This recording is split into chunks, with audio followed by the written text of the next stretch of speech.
So, in the last few moments, you all had come into contact with Vladimir Horngard, who is currently the leader of the Order of the Silver Dragon, and his page, who is the most recent person who has come out into this hallway.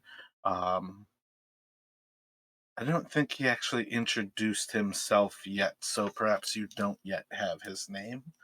Does anybody remember whether you actually should have his name? I'm not sure he said his name. If I hear it, I might recognize it, but I'm pretty sure he came out and then told us Vladimir's name. Yeah. So we will pick up on that. See which map was it?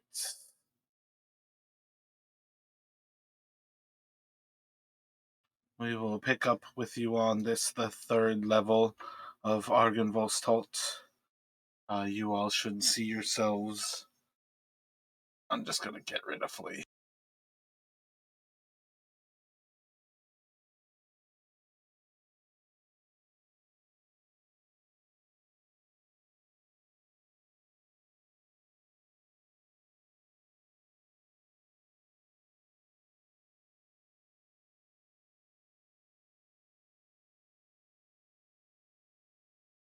So you all will find yourselves in the third floor of Argynvost.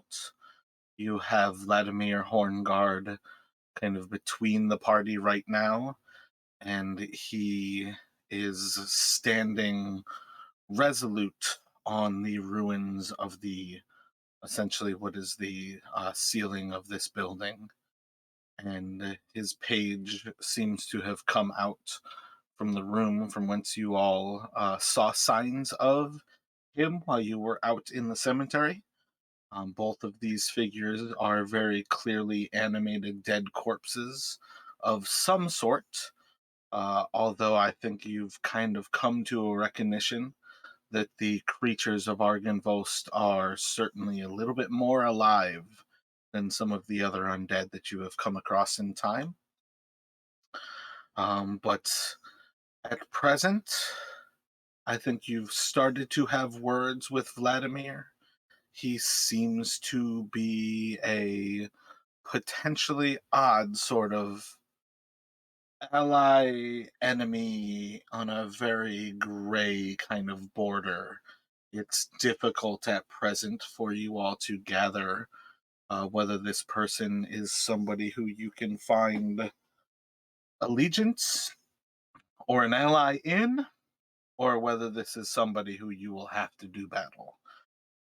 There's a certain tension holding in the air, and that is when you will see the figure who comes out of the northeast and announces Vladimir as the Lord, or the present Lord and leader of the Order of the Silver Dragon. And that's where we left off. I think it's going to continue forward as the figure steps out from the north. My Lord Vladimir, perhaps it is time for your servants to leave this place, and you return to your vigil.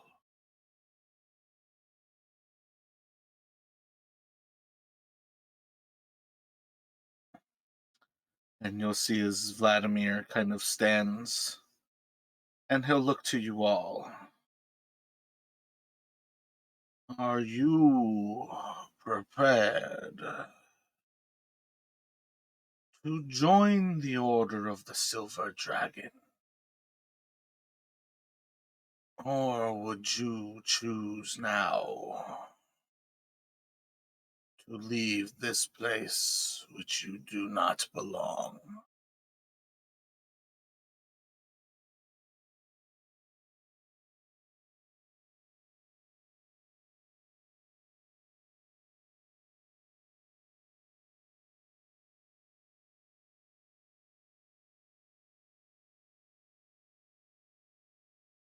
If we were to join you, what would you ask of us?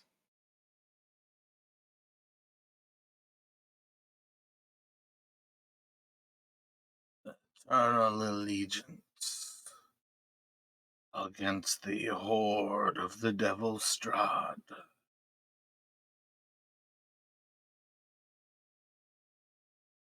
But this castle, your fall, it happened so long ago, and yet you don't even seem to have the will to defeat him. Perhaps a different course of action is necessary. Perhaps we should join together to defeat him.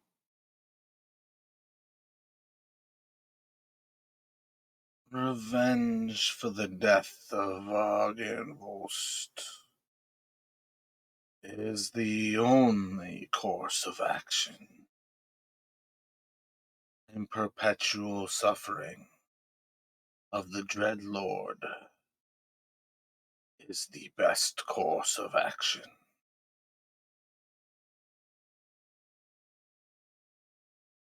But but that's it, you see. Our paths, they do align. We have the same goals. We we could help you. You could help us. Together, we could defeat him. And while I understand you want your revenge, we could help you get so much more.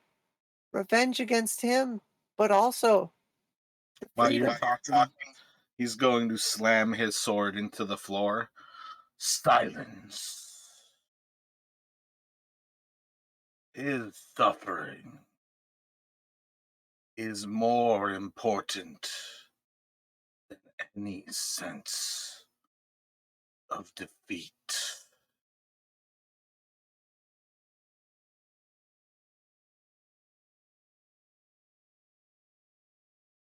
That is our goal, sir. We are we are trying to make going to make Strahd suffer. So that's where our paths align with.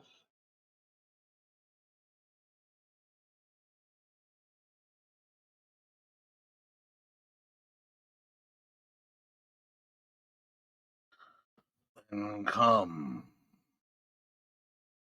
bow,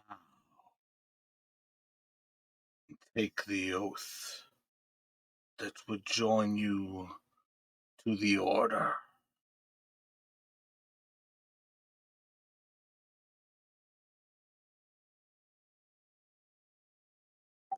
We we cannot.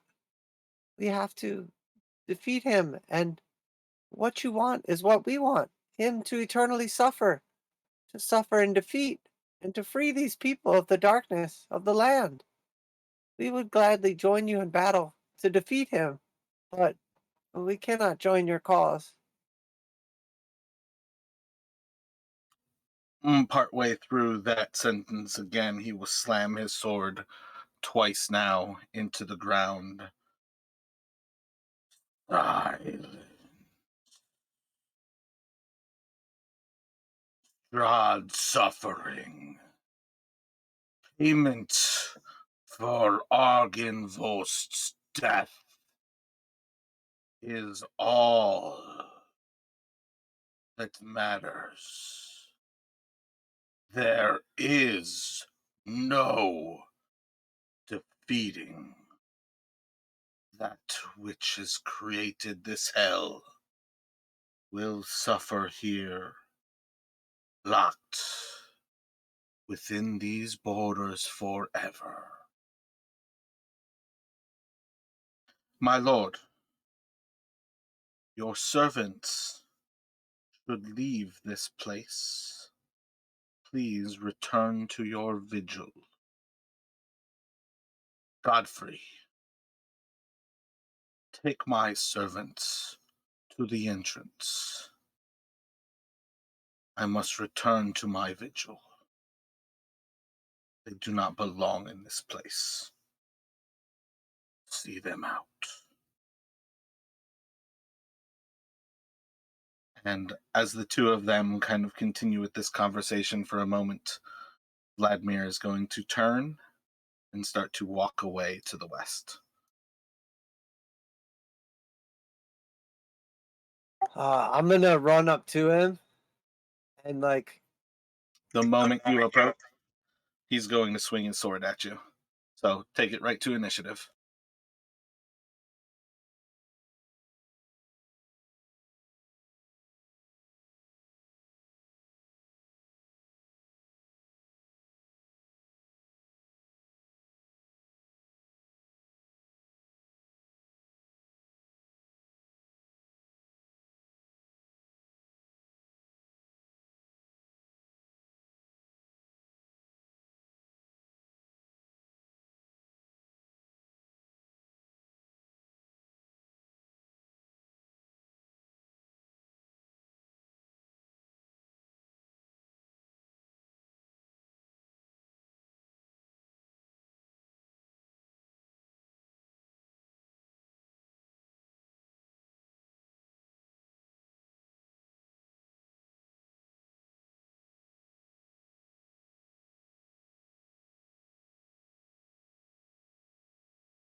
So as he is swinging out at Sarkis approaching, Eric, what are you doing?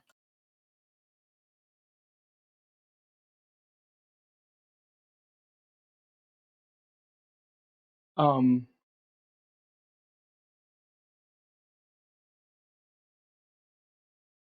I was- is there anything I can do to just block his sword attack? Like run up in between them and try to block his sword attack with my sword?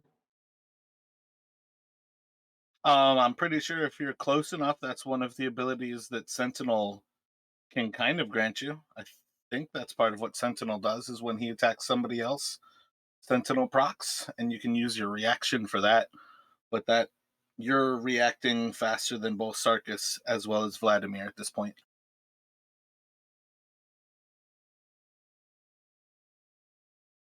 Okay. Um,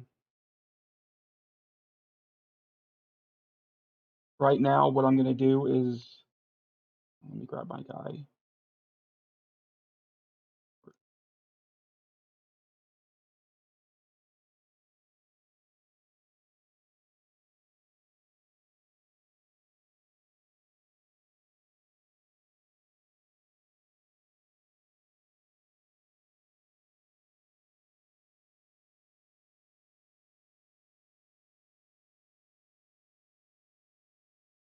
Right, what are you doing? Sarkis is not going to be there by the time you are trying to do this. You should be moving up to Vladimir. Um, okay. Uh, Unless you're trying to restrain Sarkis and prevent his ability to get to Vladimir, which on a certain level will be a contest between the two of you. But that's one of those things where you shouldn't necessarily ever be trying to go against a player's decision. There's very gray lines of what you can kind of do on that level.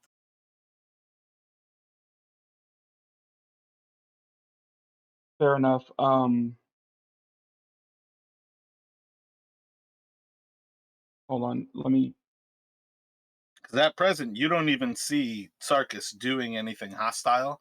Sarkis is running towards Vladimir, and Vladimir is swinging his sword in response to the movement behind him. Like you essentially see as they start to move almost in unison, and Vladimir is just spinning around with his sword at Sarkis. Okay, then I'm going to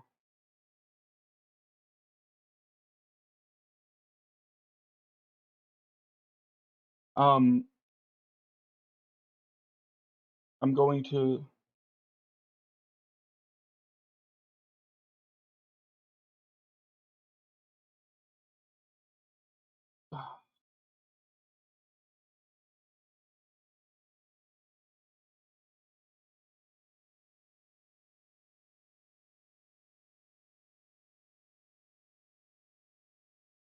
and I'm gonna cast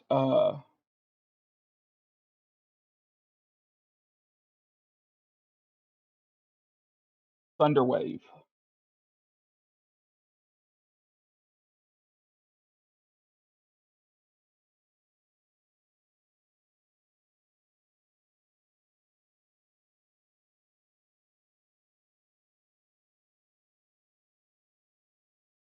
I feel like Thunder Wave is a level 1, so it's save or half. It is a level 1, and it says Yeah, that should be a save or half. it's half.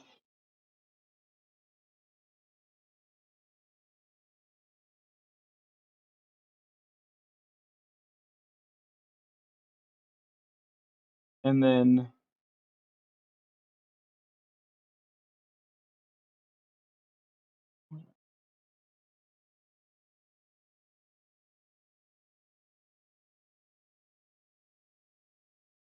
there's uh nothing else I can do. I don't have a bonus action or anything like that.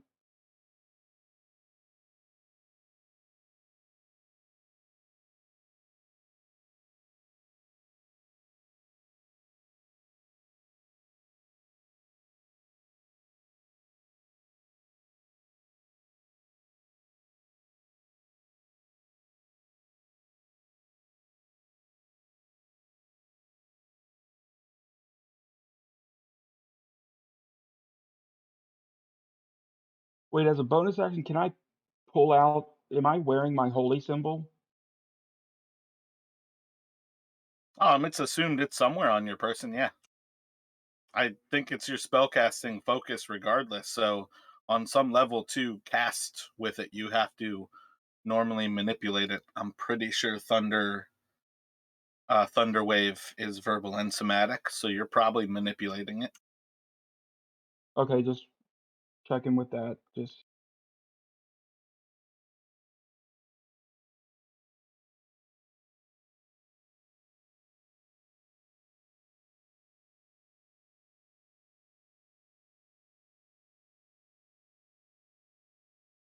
So after Eric Nunya, how are you reacting to this initial onset?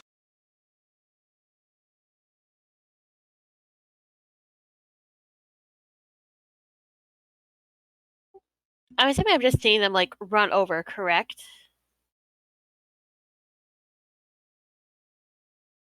I mean, on some level, you are still reacting faster than Sarkis's ability to charge, and apparently faster than Vladimir's swing. But you 100% have already seen Eric is running up and blasting Vladimir with a Thunder Wave spell.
Alright. I'm just gonna keep an eye out for the guy behind us to see if he'll make a move. And if he does, I'll shoot an arrow at him.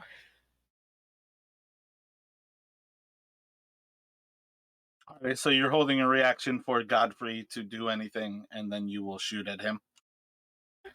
Yes.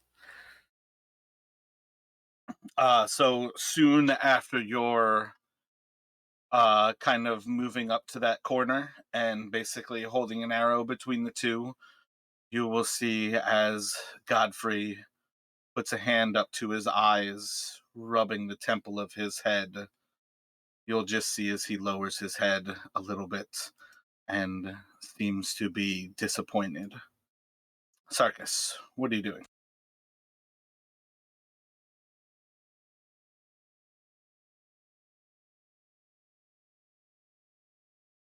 Okay, I'm gonna charge up between like Eric and the lieutenants.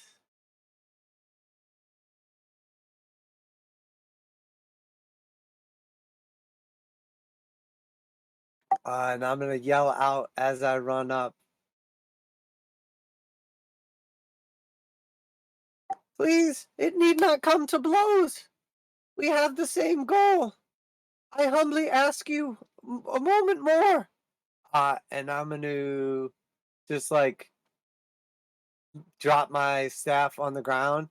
And I'll just like kneel and kind of like put my head down and hold my hands up. Um, and I guess I'll just like take the dodge action, but I'm just trying to parlay a little more.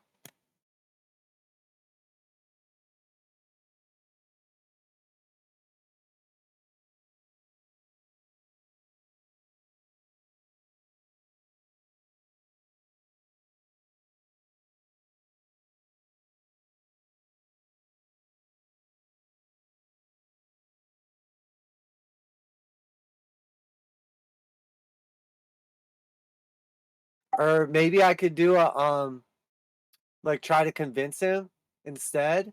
Like I could do that maybe like instead of my dodge action. What are you going to do to try to persuade him? Assuming that's what you mean, a persuasion, not like an intimidation or anything. Well, yeah, like my words, I guess, would be the persuasion. Um, you know, kind of humbling myself, taking a knee, and like showing that I don't mean to like threaten. Gotcha. So roll an intelligence for me.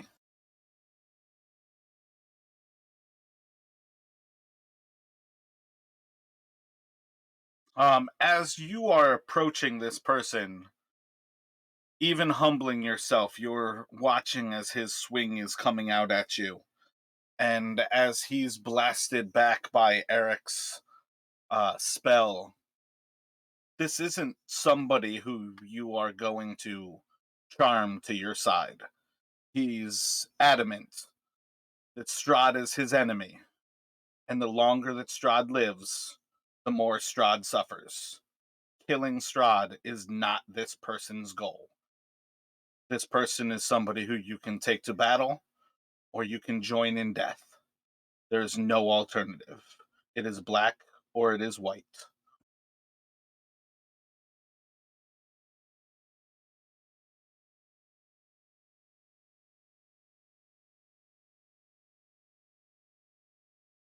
I got you. So maybe he's more like the muscle and not like who we need to be talking to. At this point, you might be noticing that perhaps Godfrey was trying to get you away from Vladimir because Godfrey's the person that you need to talk to. But it's already gone too far. You guys are battling Vladimir right now.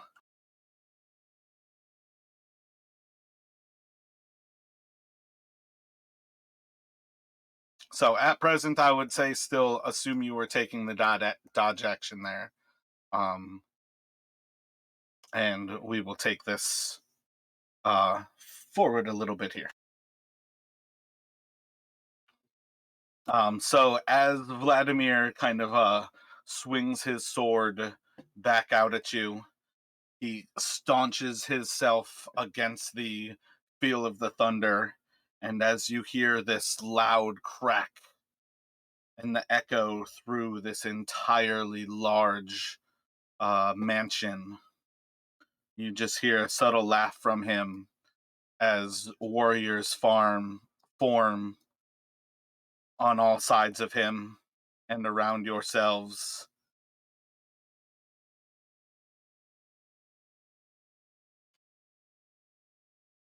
And he is going to swing out twice. Twice?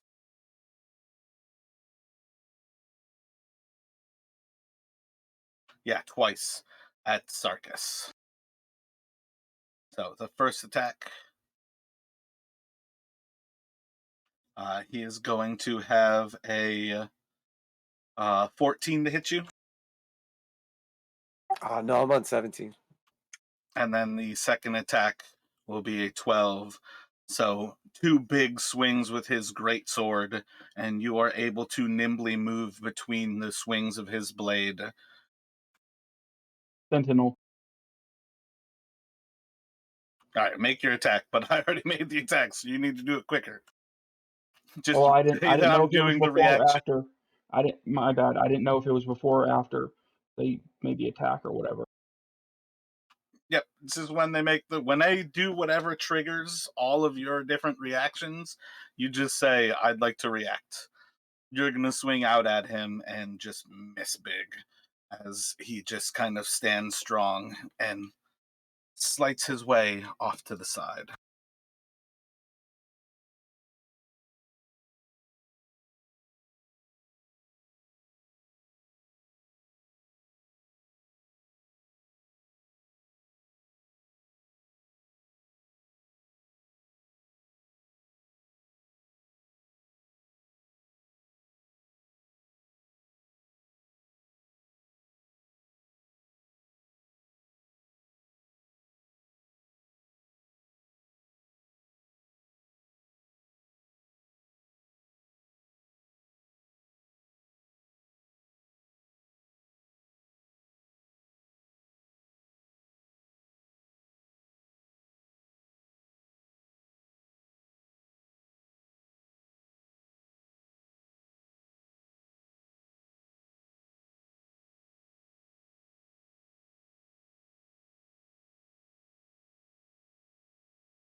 And it is going to come back around to Eric.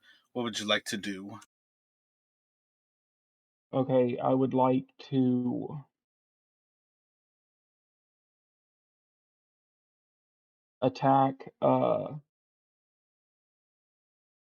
Vladimir twice with my rapier.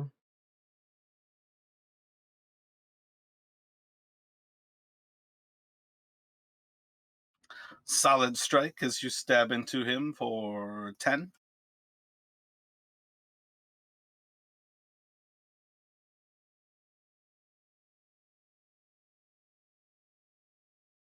Okay.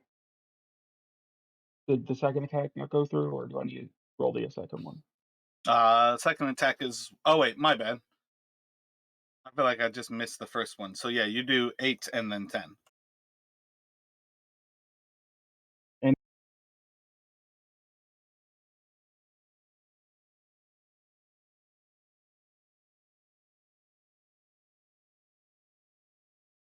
I'm going to then action surge.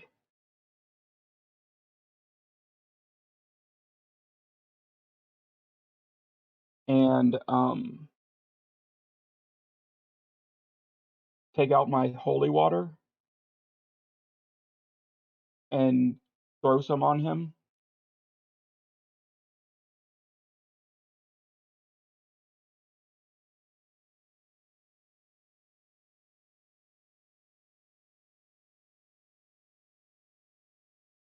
All right, so you use your action to dump holy water on him.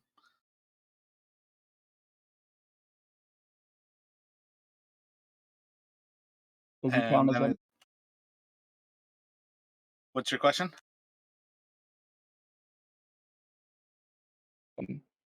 Is he undead? He seems like a dead creature that is alive. Okay, if that happened, he's supposed if he is a fiend or undead, it takes 2d6 damage, radiant damage.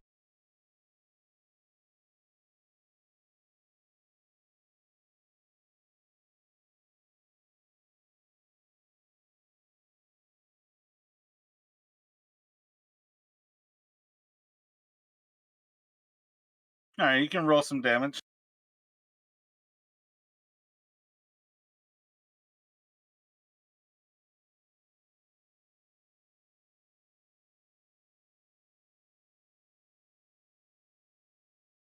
His flesh seems seared.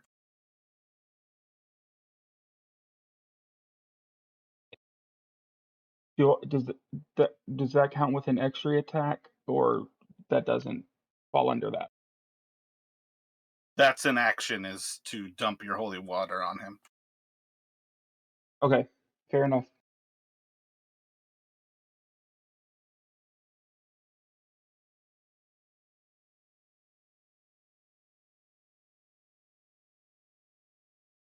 Then that should be all I have.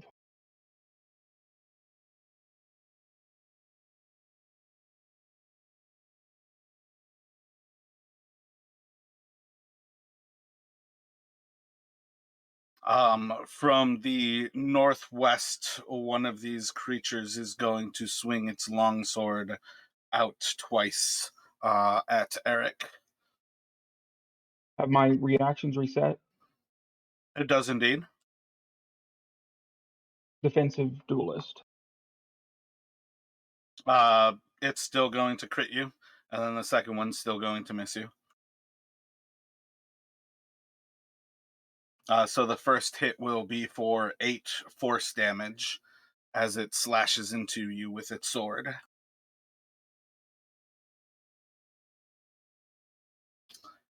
From behind you, another creature is going to attack you twice. 2 of those attacks should miss.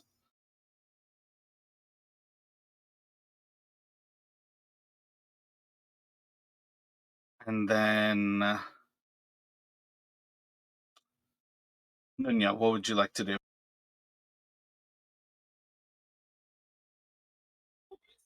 Seeing his reaction to everything happening, I ask him, I don't suppose you have a way of stopping this.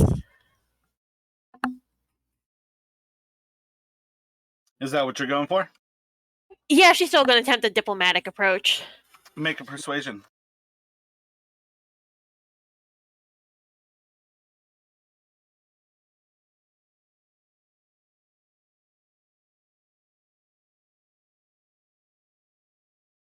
His needs are few and simple. This is the way to stop it. Enjoy the pleasures of flesh. Lord Horngard cannot be defeated in this place. We are all doomed to return. Let the children play.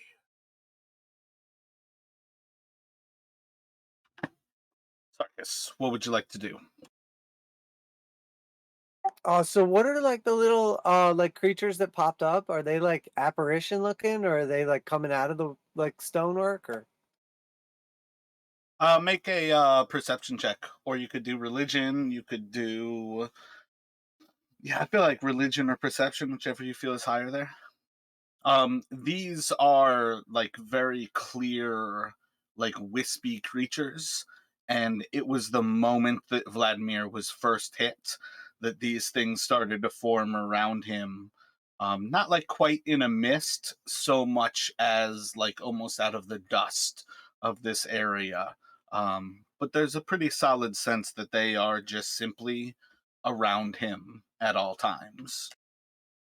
But effectively, they are ghosts. Like, as far as like how you would see things, they look like wispy ghost-like spirits.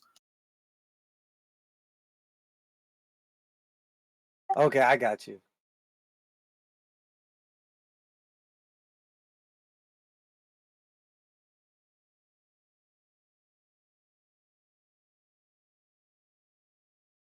Okay, I'm gonna do first unarmed strike against Vladimir. And I could add right now, you've seen two of them strike out at Eric, and one of them is just standing behind Vladimir right now. As far as them reacting, like in this 6 seconds here.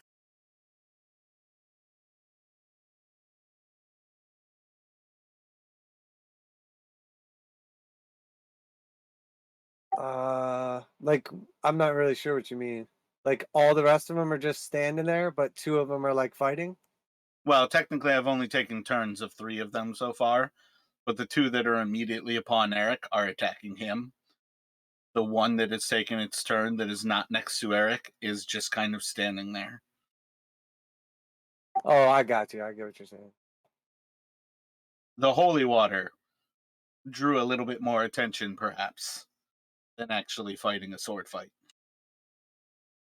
I got you. Okay. Well, yeah, I'm gonna do unarmed strike against Vladimir.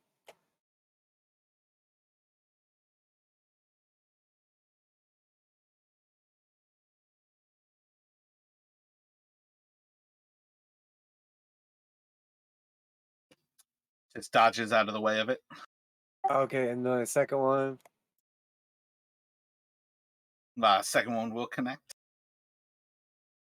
Okay, and then I'm actually going to apply a Hand of Harm, so I'm going to spend a key point for that.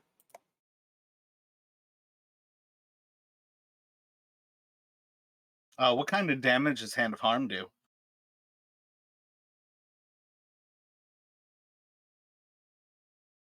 You'll see as you start to burn into his flesh and try to siphon life from him, seems to do less damage than you would expect. His flesh already suffers from necrosis.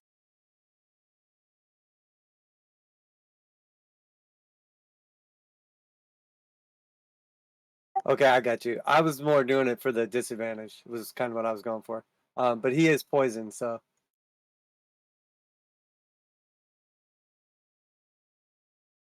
And then I think I'm going to, for my bonus action.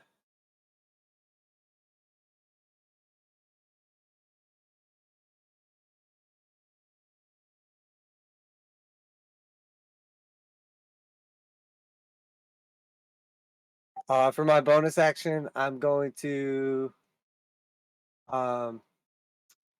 just do I guess I'll do an unarmed strike against the ghost thing that's like most. Man. Yeah, I'm going to do one against the ghost thing that's like most north of me.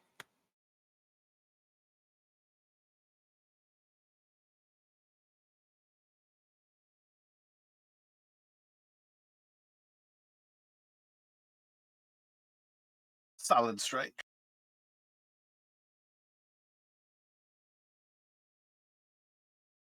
And then that's it for me.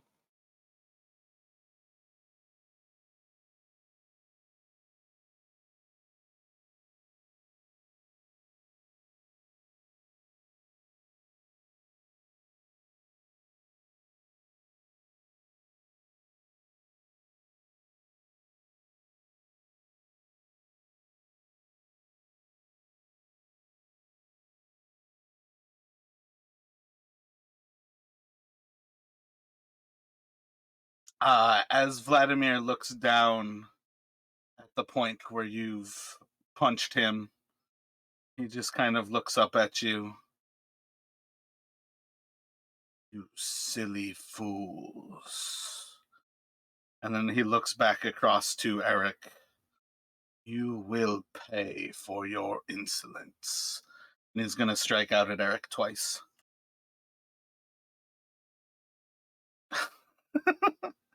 An 11 to hit should miss, and the second one should hit. It actually misses. Armor He class has a 15. +9. He is a 23 to hit. Oh, Okay. he should be at disadvantage though. He's of not poison. poisoned. He is immune to poison. That's what he was saying to you. Okay, I got you.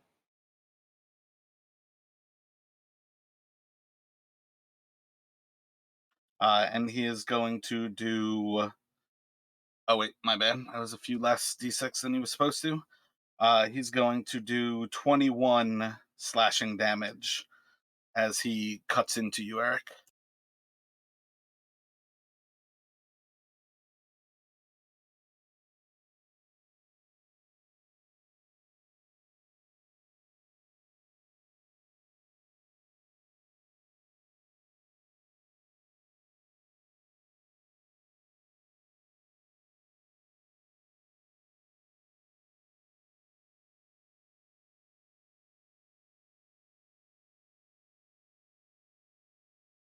So, with your description, is it safe to say that it was a combination of him not getting poisoned and then also not necessarily taking necrotic damage or as much? Like, kind of both of them? As far as things go mechanically, you can understand that he, one, is immune to poison, and two, he is resistant to necrotic damage. Okay, I You totally don't got necessarily know those things, but yeah, that's what I was getting at with the description, is that he kind of like laughs at the uses that you're trying to like apply to him. Like, what are you doing here, kid? I got you. That's what I was kind of figuring after you said that. So you're going to see as another of these warriors just kind of stands behind Sarkis and just kind of holds his position. Another one is going to kind of dissipate for a moment and seem to disappear. And then one behind Eric is going to slash out at his back.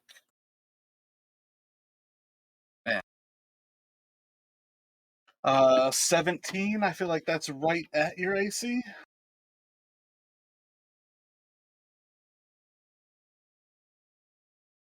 No, my AC would still be. If I am I still using defensive duelist? Oh, for that You attack. have that as a reaction against a single attack. I just saw that. My bad. It's So 15. I think you did it. Who did you do it against there? I feel like you did it. I mean, you wasted it against Vladimir on a crit that one time. I don't think you did it last time. But you can do it against that creature and defend it. On some level, part of why I don't want to just tell people what you're hitting, because I feel like there's a certain sense where you have to interpret if something is close or not and try to make a decision based on like what you're fighting. But you guys can also somewhat figure out the math with some of the stuff when I'm actually getting close to your ACs, because you will see those differences in their strikes when they have a very solid hit into you versus a weaker, like close strike. But at present, it will go back around to Eric. What would you like to do? Okay, I would like to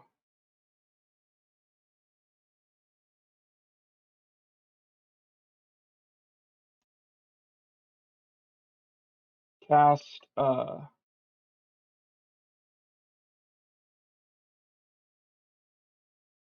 would like to cast Scorching Ray and have them all at Vladimir.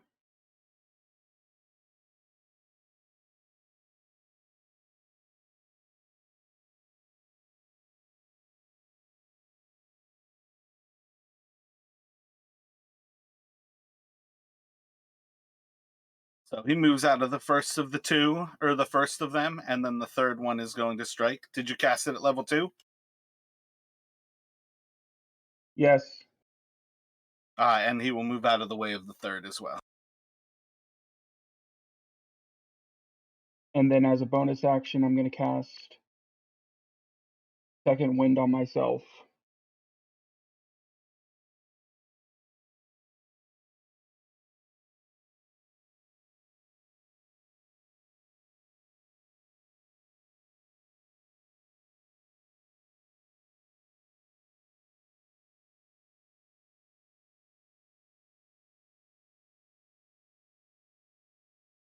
Alright, then that's all I can do.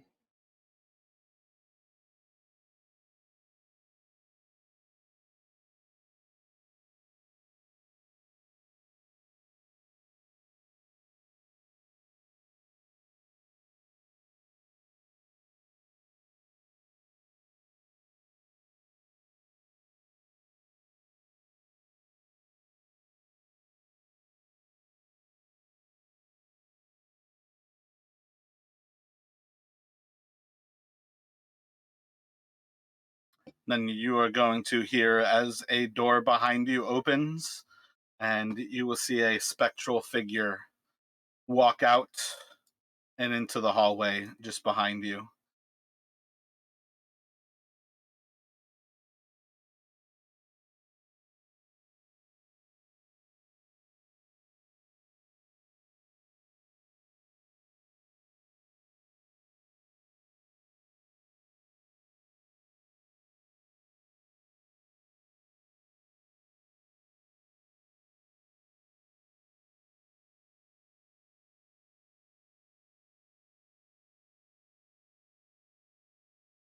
And soon after, you will see that it is followed by 3 more.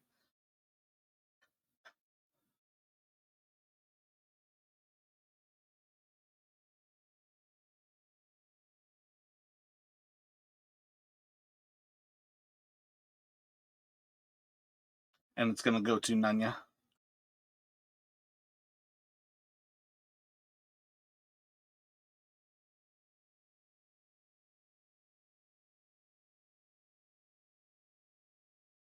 You see all around you, surrounded by these spectral figures, these physical looking armors that are filled by like spectral essences. Godfrey stands just watching, saying that this is what they are doomed to do, and there's no changing it now.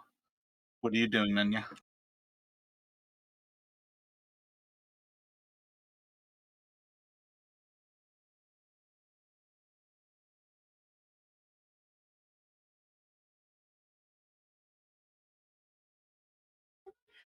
She's gonna switch out her bow for her 2 short swords.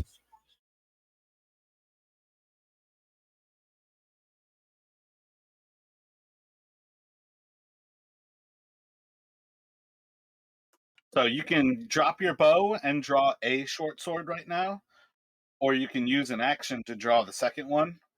But I don't think you have the feat that allows you to draw both right away. Are you looking to move forward and actually attack? I'll just draw 1 and I'll attack the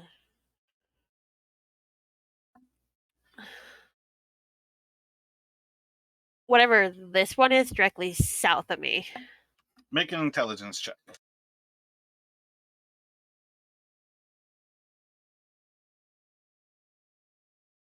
Vladimir is your only opponent right now. If you attack that thing, you're drawing its attention.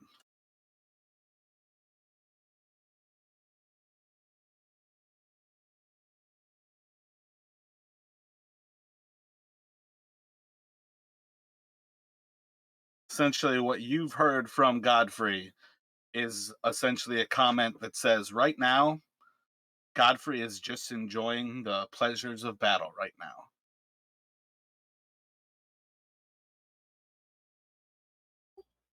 Alright, with her own shake of her head, she'll I guess slide past both of them, assuming she's short enough at 3 feet.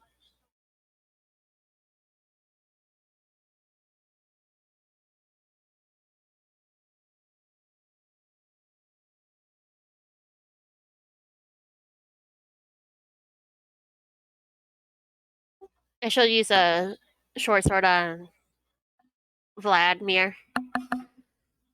Make your attack. Solid strike through his armor. You feel the chink into his flesh and pull it through for a little bit of damage. 12 damage, actually. I forgot about your Colossus Slayer. Any bonus action?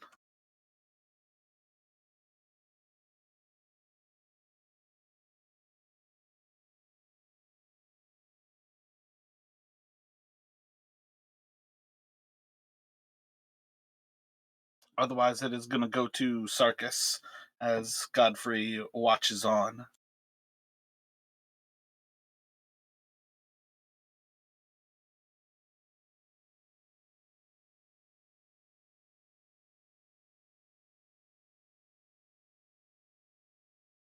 Okay, so I'm gonna assume I have not even noticed those other creatures like coming out or anything yet. And then also, can I also do an intelligence check about the other creatures? What are you asking for? Like, what other creatures, and what are you asking? What are you trying to check? Like the apparition, like kind of ones that came out. Like, I mean, is it fair for me to assume at this point in time that they're not actually like hostile towards us? Yeah, make that intelligence. I definitely see no reason that you would notice inside of an actual combat, like the door and the sounds of footsteps around you. But I feel like, other than kind of a sensation of an old, like, knightly court, perhaps you've actually seen this inside of the monk. Um, Habit comes to mind, but I feel like that's actually a piece of clothing, like a monk's abbey, where like a inferior challenges a master, and everybody stops what they're doing and attends to the master's schooling the child. Basically, that's what you're watching, and that's what these spirits are watching. Okay, got you.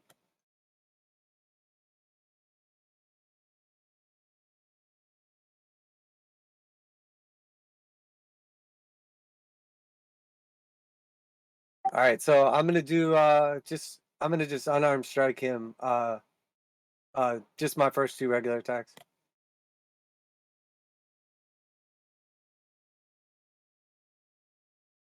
At Vladimir.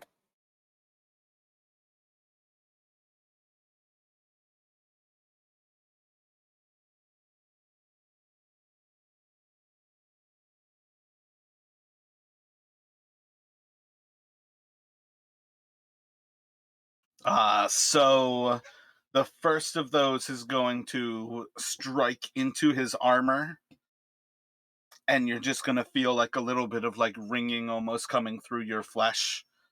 And then the second one, he's just going to move out of the way of and let it just fly right past him.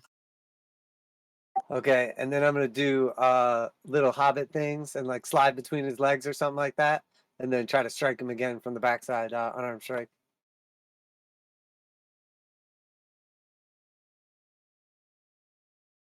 Solid connection. And I'm going to attempt to apply a stunning strike to him.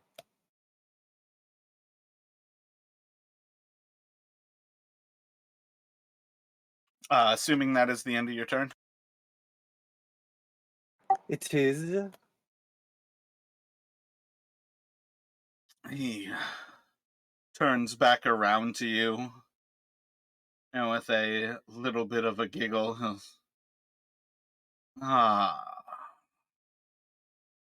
perhaps you do have uses to the order. And I think right now he is going to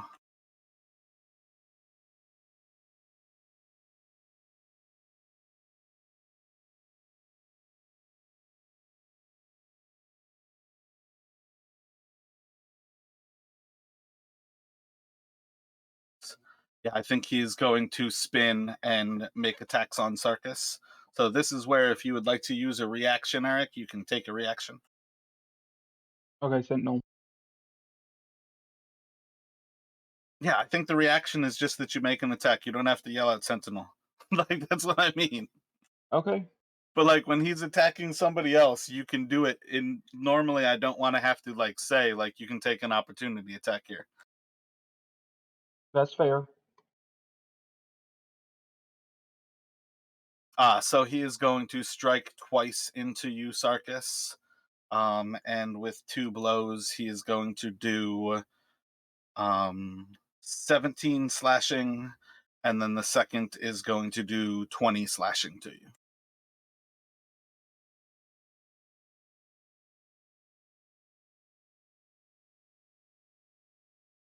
Okay, I'm definitely extremely bloodied.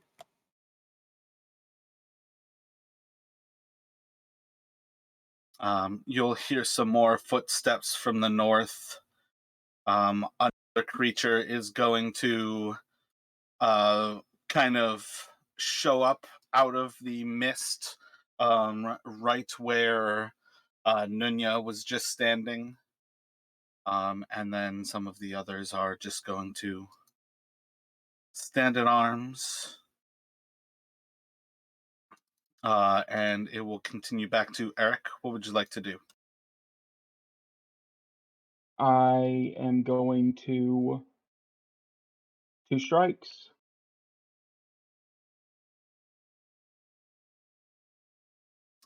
First one's going to deflect off of his armor. The second will be a solid strike for 20. Nice hit, homie.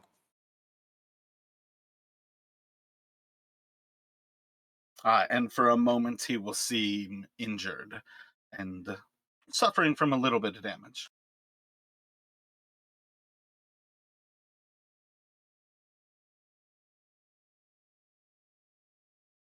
That's all I can do. So And this is where it will become a little bit more apparent that there are more spectators arriving into the hallway from the north.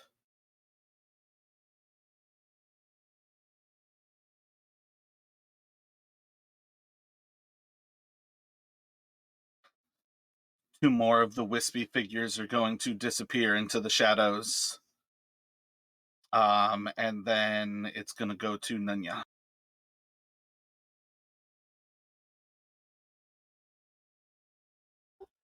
I'm going to draw the second sword and go for 2 attacks.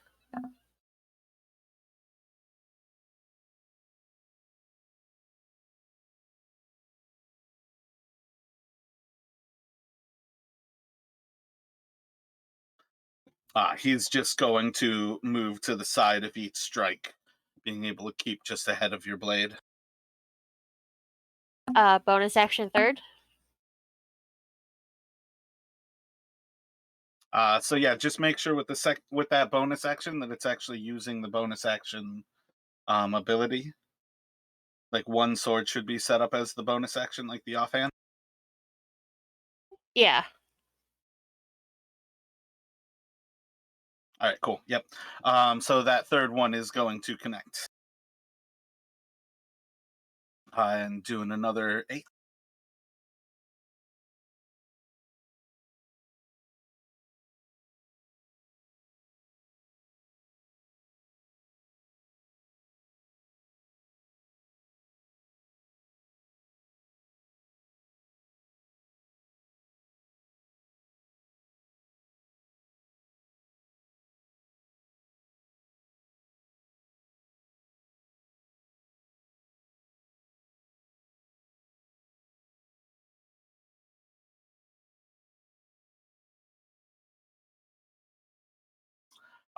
So from the northeast, everybody is going to hear the gravelly voice of Godfrey as he commands,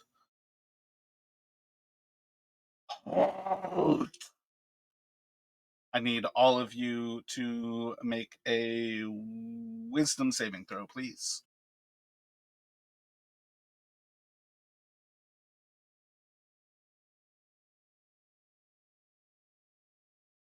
I'm gonna. Is this a frightened saving throw or just like I don't know, but not frightened? Not frightened. Nope. Okay, I'm gonna use 2 inspiration to make mine a 16. Gotcha. So you'll be at 1. Yeah, that's right.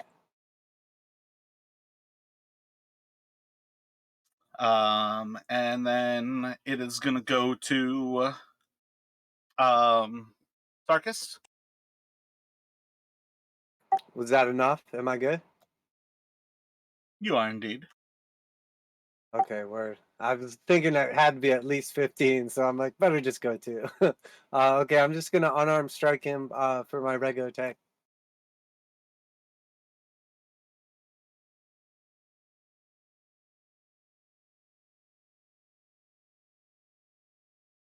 He will dodge out of the way of the first one and move into your second strike. Okay, I'm gonna spend a key point to do stunning strike on that one. Attempt to apply it again. 14. Any bonus action? Yeah, I'm gonna do bonus action, flurry of blows, and I'm gonna use one of them for hand of healing on myself.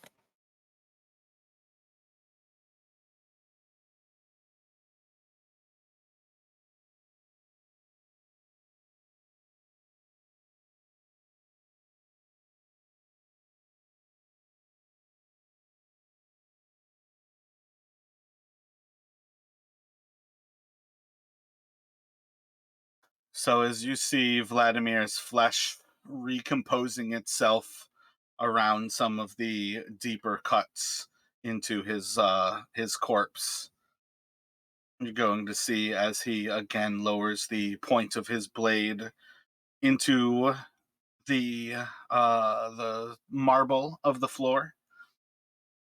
Well met, soldiers. Godfrey is correct. We are finished here. Leave my castle. Go in peace. Suffer not the minions of Strahd to live. And he's going to step away from you.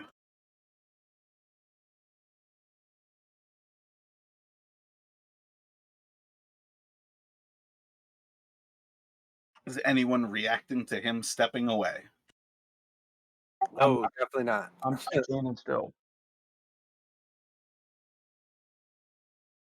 None of you were affected by that command.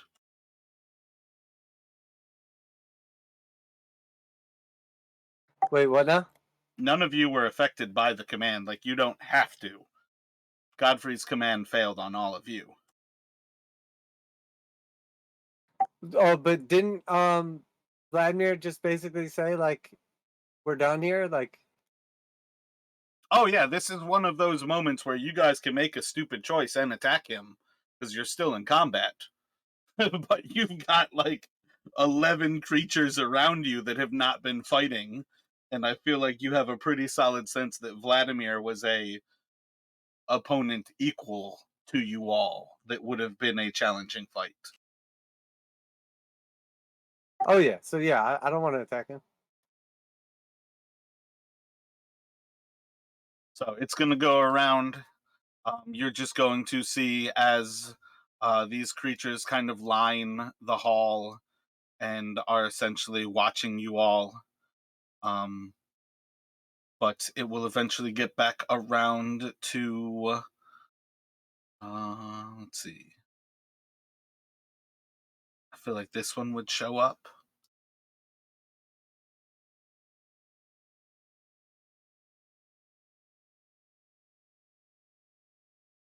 Yeah. And then it will go back around to Eric.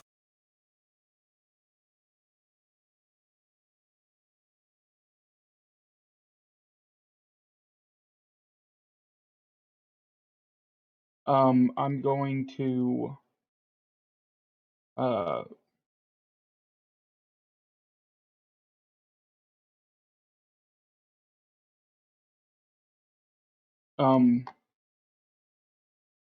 I'm just gonna stay put.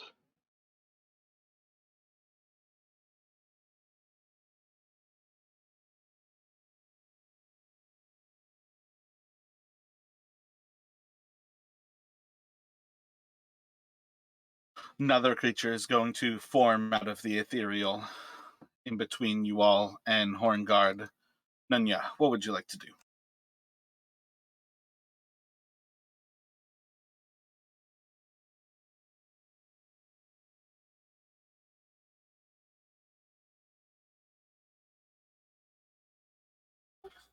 She'll just stay put as well.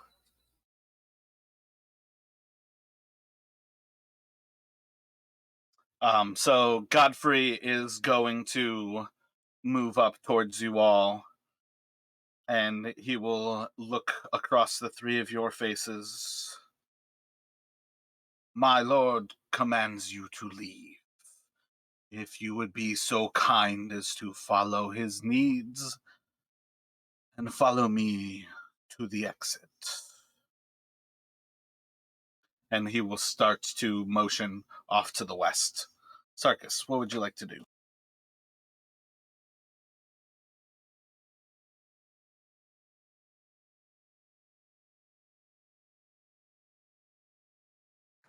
I'll resume my more casual composure, less of a warrior and more of an old man with his cane.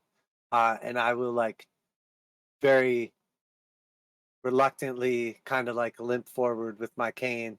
And as I get up to Gottfried, I will just say, "Thank you, thank you." And then yeah, I'll just follow him out or whatever after that. So assuming that is essentially a round of everybody actually stepping out of combat. So we are kind of out of the initiative here as you see the apparitions and the less corporeal of these spirits kind of fade back out of view. You will see some kind of almost dust particles kind of just settling into these ruins. And then the five figures that are actually fleshed in armor and seem to be a little bit more similar to Godfrey as well as Horngard, just kind of remain watching without moving. And Godfrey will start to walk you all off to the west. And as you approach the stairs, you'll hear the boots of these figures as they return into that hall just to the north of the actual stairs. And then after all of this kind of goes down, and after you walk down about 5 or so stairs, Godfrey is going to turn to you on the stairs. Well, apologies for our master. We serve a different purpose than many. You wish to make Strahd suffer and to gain the allegiance of the Order of the Silver Dragon. So just on the stairs, he'll say that and then just kind of stare into your eyes one after another. There is nothing more we would rather than to see the devil suffer and to gain your allegiance. It was foretold that you would help us or we would help you to defeat him.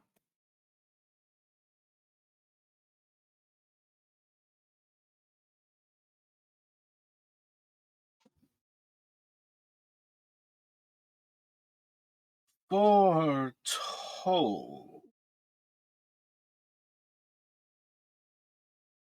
Madame Eva has been speaking with you. Yes, she spoke of this, told us that we would be the ones to free this land of its curse, and that here we would find a great ally at the edge of a blade, one that would help us to defeat the devil.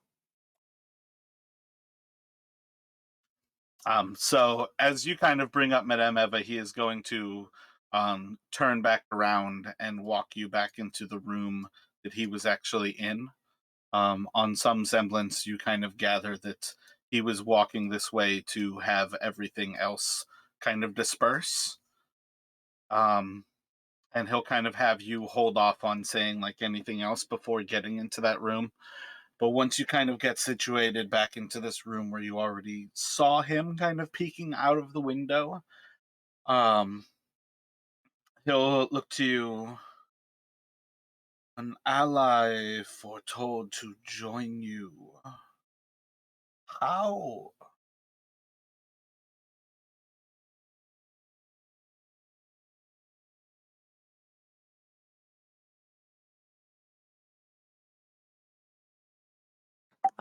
I'm not exactly sure, you see.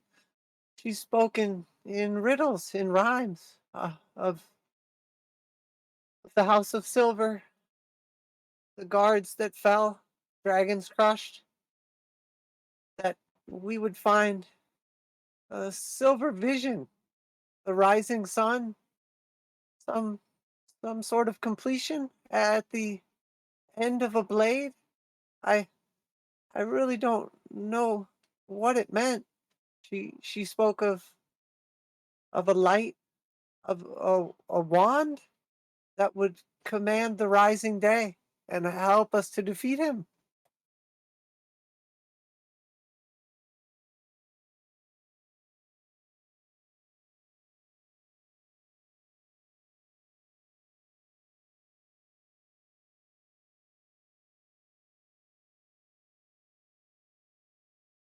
You search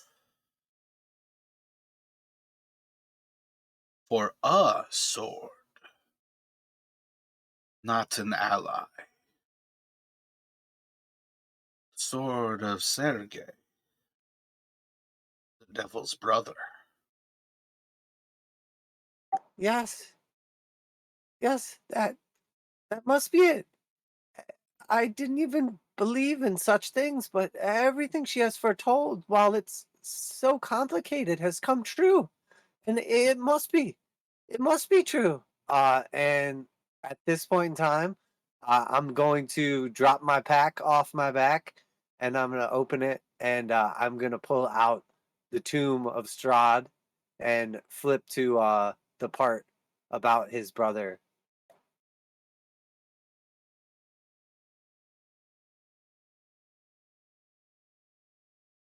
That is a dangerous relic you bear. The ire of Strahd follows those who carry such things.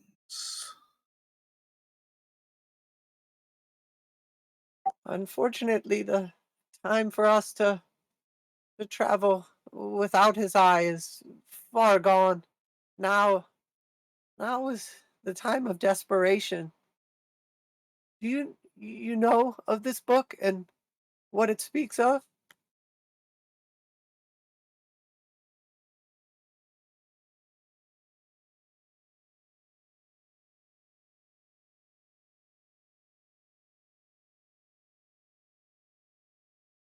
Um,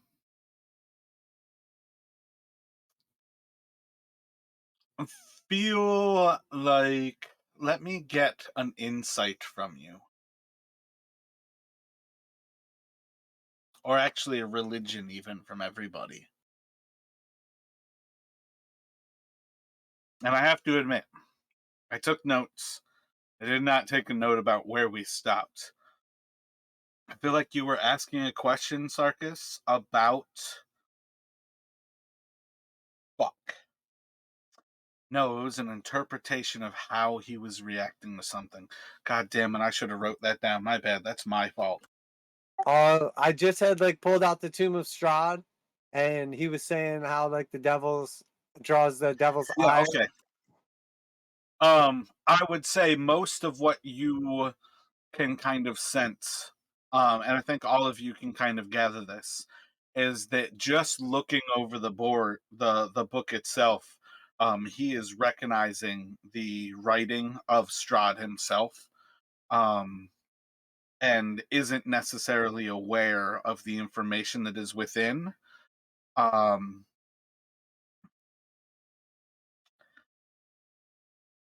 and I feel like you did kind of allude a little bit to whether he knew what was within, and he can basically kind of share with you Oh, we have long battled against the forces of the Dark Lord of these lands and the dark powers of the Amber Temple. It has been Strahd who was able to defeat us after his fall to the dark powers.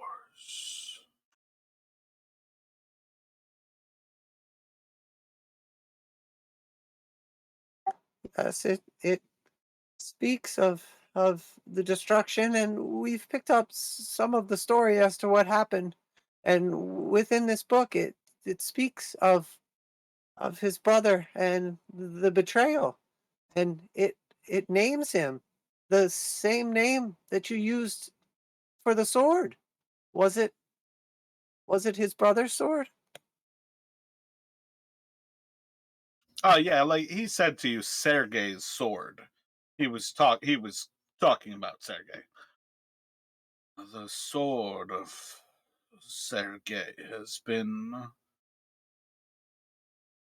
lost for some generation.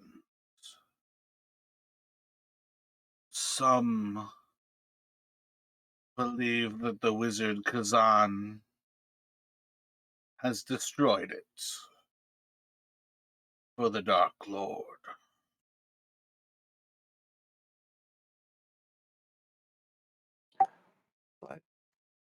But he hasn't. You have the sword.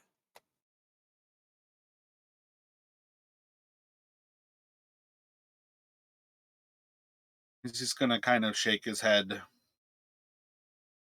I do not.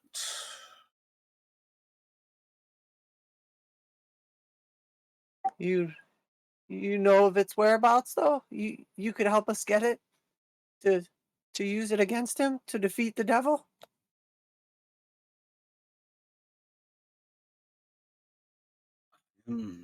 Sorry, little one. I do not know anything of the sword. For these last hundreds of years that we have fallen so far. But I'm so confused. I told you we came here for an ally, the blade for finality, and you spoke of the sword, but you don't have it. You don't know where it is. Just you knew about it.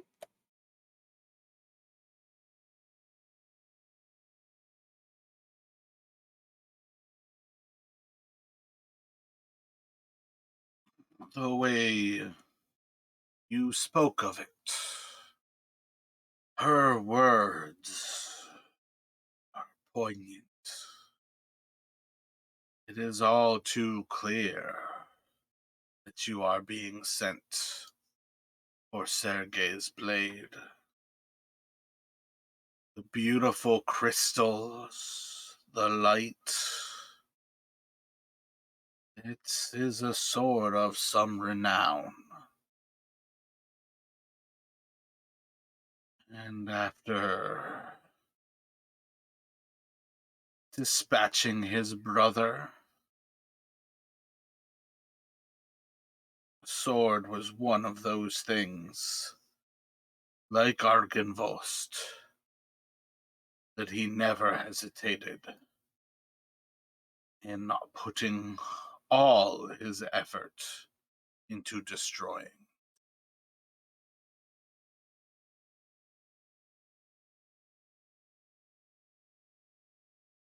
But I don't understand. Then why were we sent here? What if not for an ally? If not for the blade, then why?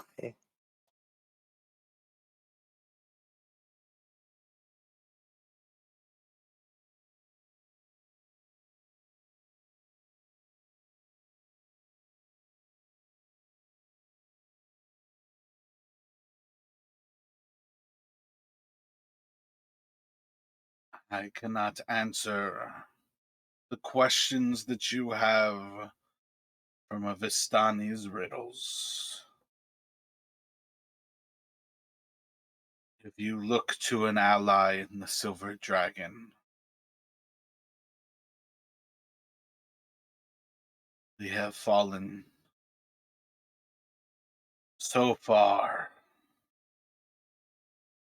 from what we ever once were, and are little more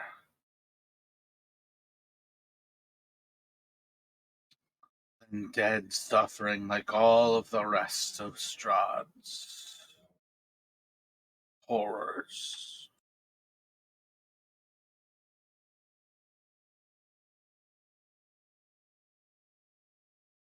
So this is one of those moments. Everybody, take a look at your tarot readings and the Taroka readings, the different interpretations that you have of this search for the blade, and tell me what you see and what you're looking for. Because you guys need to share this information between each other and try to get different perspectives from what you're looking for. Because you have to recognize that these creatures do not know.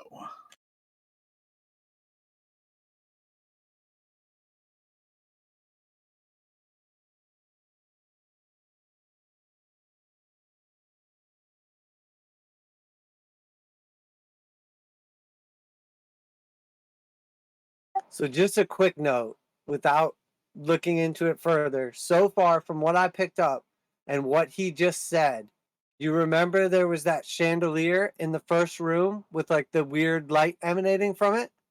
I wonder if there's a possibility that that could be or have something to do with the sword.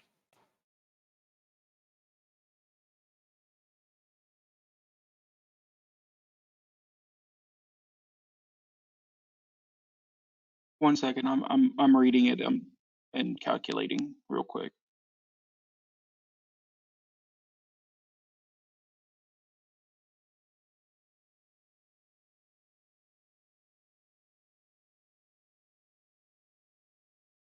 So I have two different ideas about this.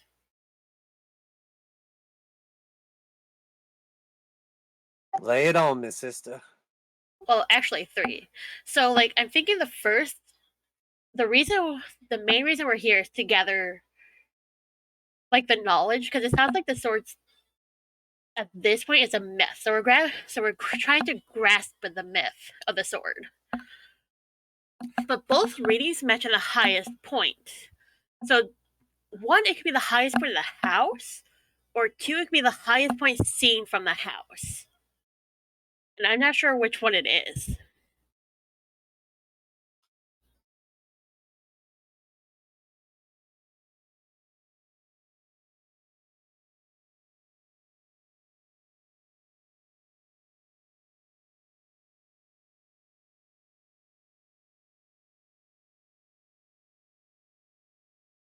Okay, it says peaks. I'm thinking we're looking for the highest mountain specifically.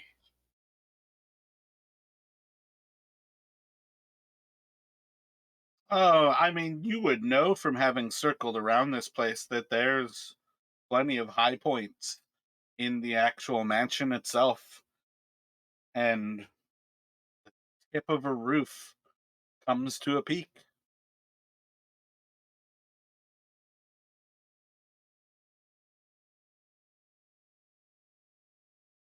Who did we determine was the staunch ally of the devil?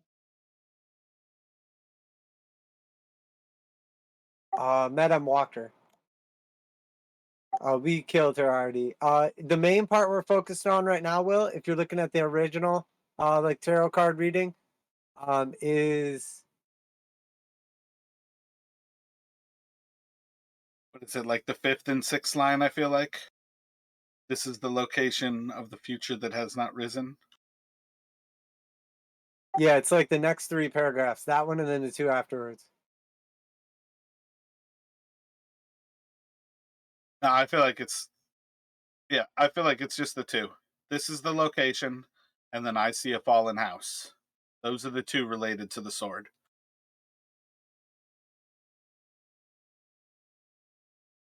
The 3 that follow were about your ally.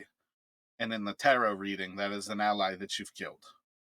Oh, no wonder he didn't respond well to the humility. That makes sense.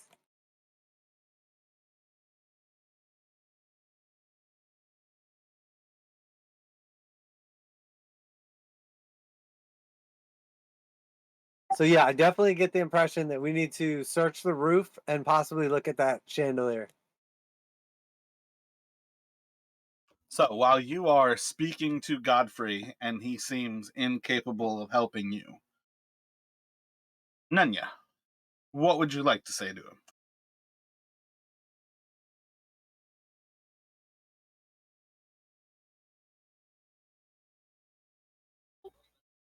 It sounds like at this point the sword has become a legend, a myth. What is that legend?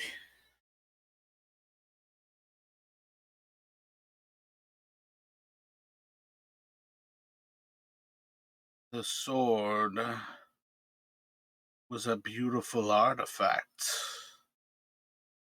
And while Sergei never took to battle, it was something that Strahd always coveted, just as he would covet the young Tatiana he left behind.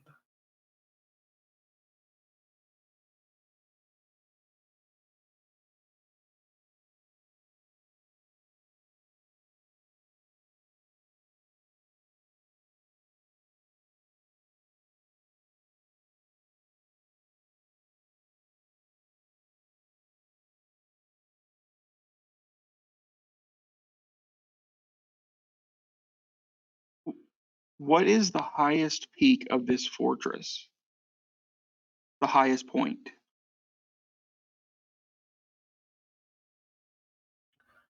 Above the chapel, the headless corpse of our Lord Argynvost rests in constant vigil.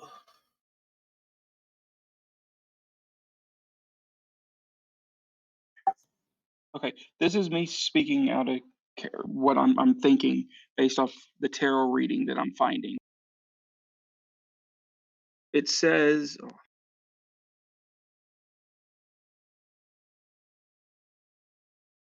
look to the highest peak for the far away land awaited silver vision. The rising sun completion will be yours at the edge. What if it has to do with something like a sundial, like the highest peak at sunrise? There is neither a sundial nor sun to rise in this dark land. Could we see the headless lord? Would you take us to him?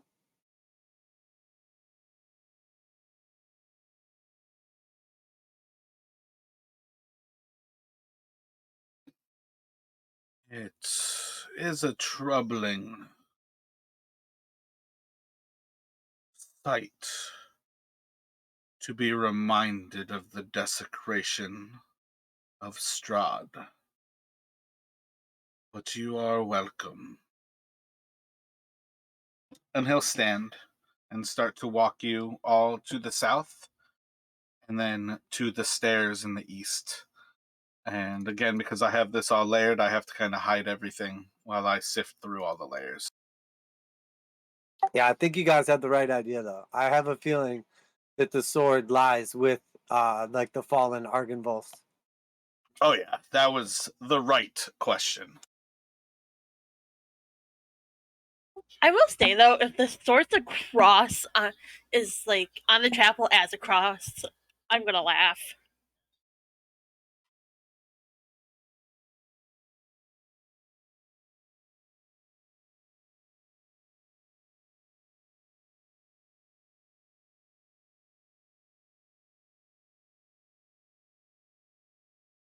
It's like stabbed into like the tip of the tower. Yeah, basically, because like, what is a cross but not if not a sword?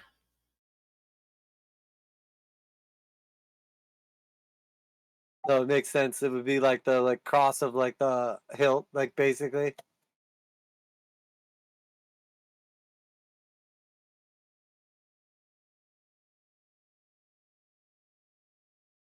But it also sounds like it has to do with the direction east, or if we're talking about like the rising sun, and sun rises in the east.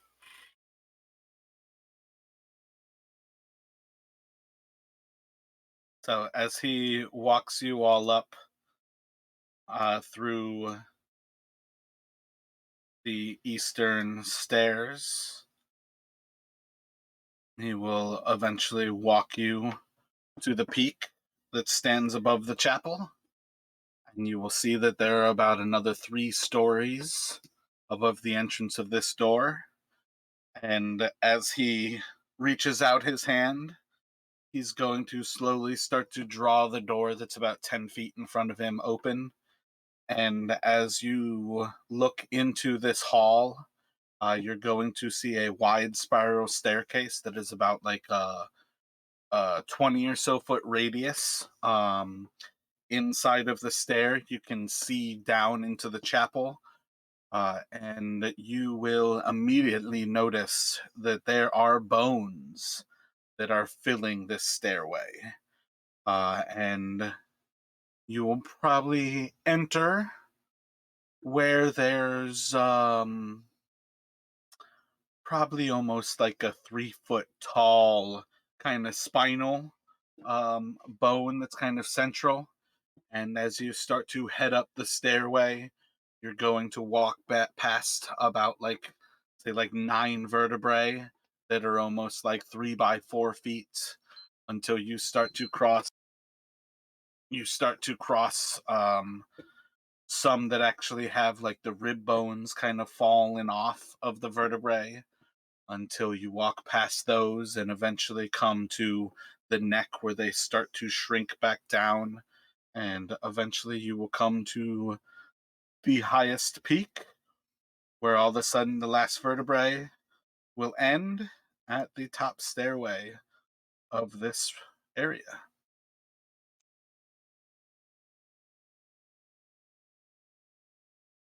Ah, that was not the one.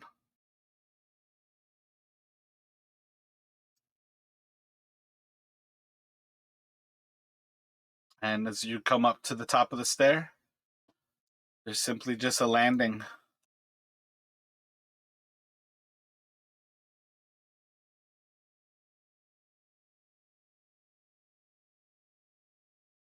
This is where you ask to look around for the sword hilt. Is there still like a roof above our head, like peak? And it's just basically like a flat open landing? Yep. Okay. And are there any windows? Like, I guess on the picture I can see quite a few windows. Yeah, it looks like there's 8. All the cardinal directions and then like the mids. From here. Perhaps from here we can spot it. The highest peak with the hilt protruding, perhaps? And I'll like position myself at one of the windows.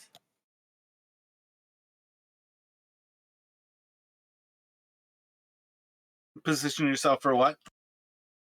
I'll like position myself at one of the windows. Everyone, go to a window and look out. See what you can see.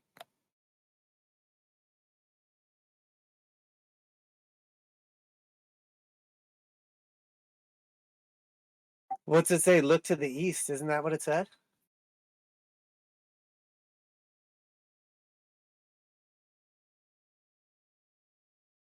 So roll some perception checks.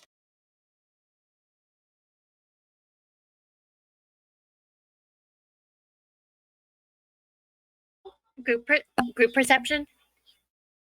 Yep, all around perception checks.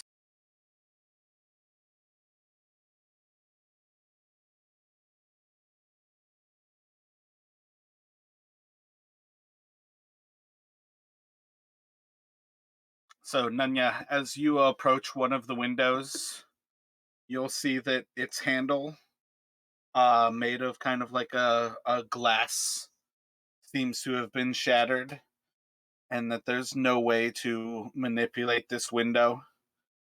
But as you look over it, it seems like the handle's been replaced, and there is a small platinum rod that seems to be sitting where the glass once was.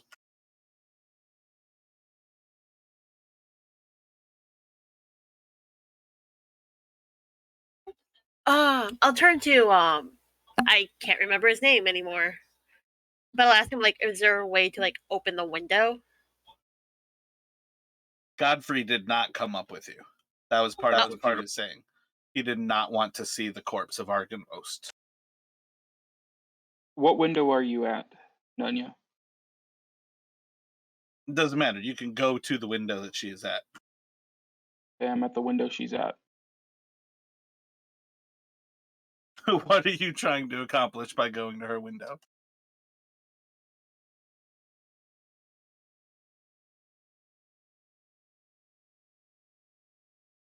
Thoughts, but it would be metagaming, and I don't want to do that.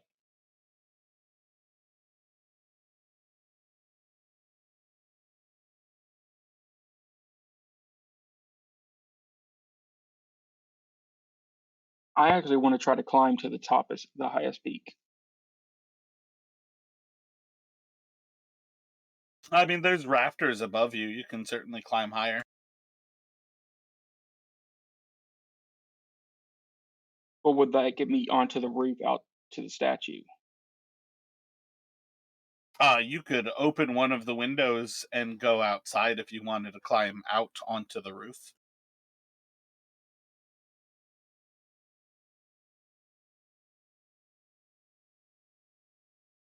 I will do that.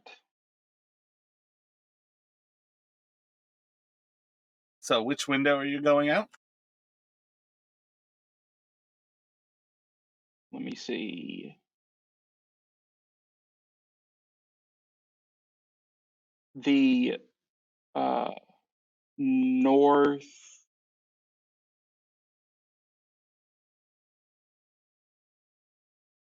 east window.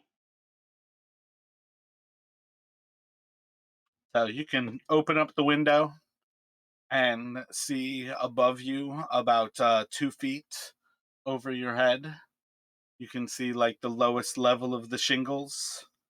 For probably being a few hundred years old, they seem all right. And the peak probably goes up another 20 or so feet. But you are looking down probably at least like 160 feet.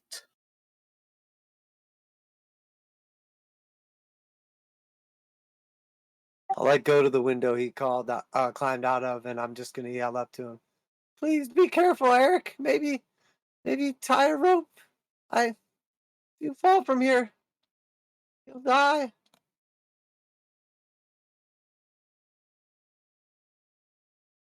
Said it was another 20 feet above that. So let's try that strategy with tie a rope to me, and y'all try to hold on, and I try to climb.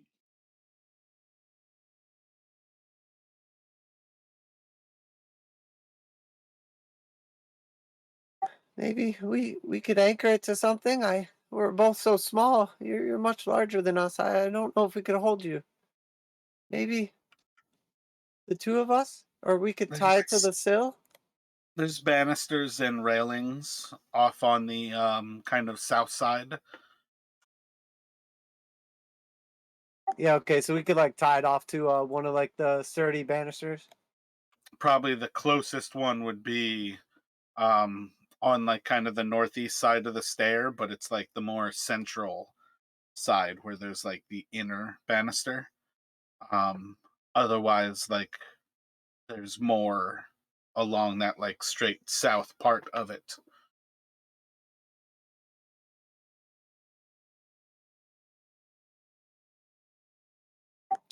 So like roughly how many feet away would that be? And then how many feet, like, does it seem like 150-foot rope would be enough?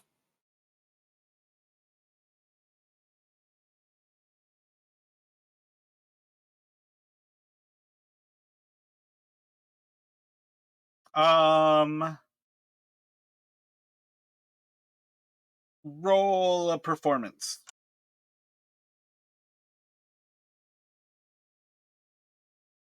Me? Whoever would like to tie the rope.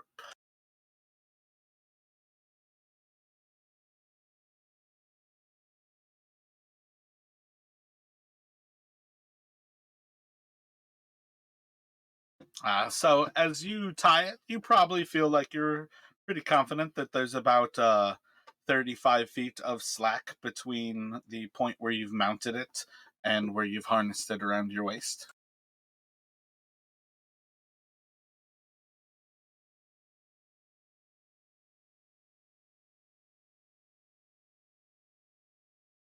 Okay.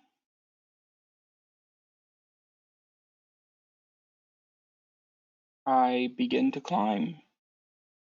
So make a climbing check. Which is what? My bad. Strength check. Athletics. I'm gonna like position myself as best I can between like the rope and like where I feel like he would fall if he should slip, to like attempt to help if I could.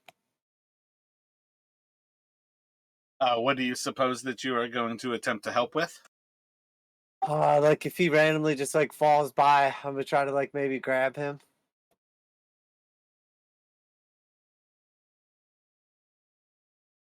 All right, so you can climb out onto that roof, and it doesn't feel terribly safe to be out here, but you feel like you're on the highest peak.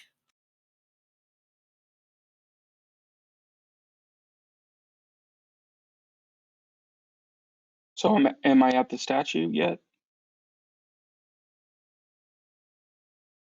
What statue? I thought there was a statue at the peak. Nope, you just see a roof above you. It seems a lot like all the other ones, just higher. Fair enough. Okay.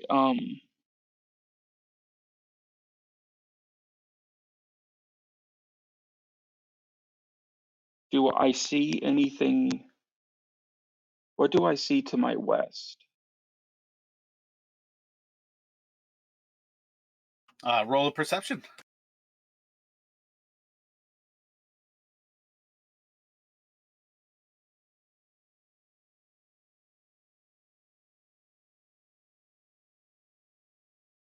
Hard to see anything beyond where the forest starts to encroach upon the road. But you basically see the large dragon statue that is west of the castle and west of the actual entrance. And that dragon seems to actually be looking at the castle from that direction. But other than that, there's not really much to see. A little bit beyond the forest, you just see the mist kind of encroaching on this area. What about to the east?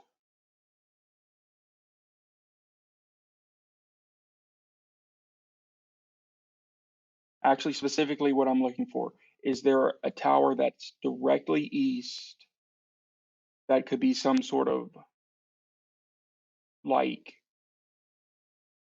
warning fire or like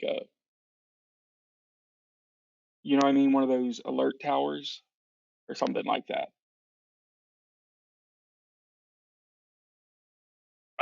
There is not.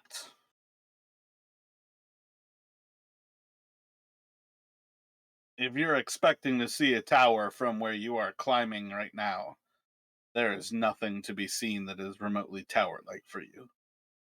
There's forest in all directions, and then the mist beyond. Okay.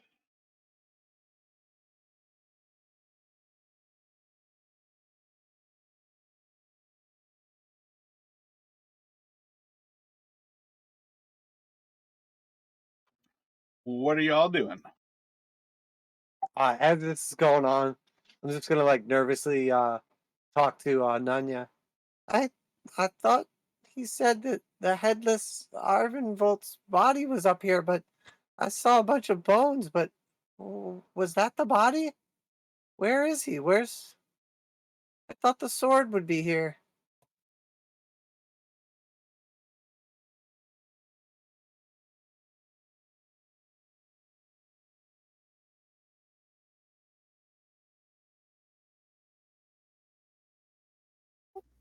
Well, considering the amount of centuries I'm assuming took place, I'm assuming all the bones is a mixture of Argynvost toad and like possibly his soldiers just lying around. As for You the guys, sword, she just points to the window she was originally at. you all do remember me describing all of the bones of a dragon as you walked up these stairs, right? Like, I don't think anybody should. It should be pretty clear at this point that Argynvost was a dragon. Oh, okay. Yeah, I didn't quite pick up on that. When Yeah, she the points headless over, dragon corpse is the clue that you should come up to. That where you get to the top of this, there is no skull to the dragon. That is the one thing that is missing. oh, when she points over towards the window she was looking at, do I notice the platinum rod now?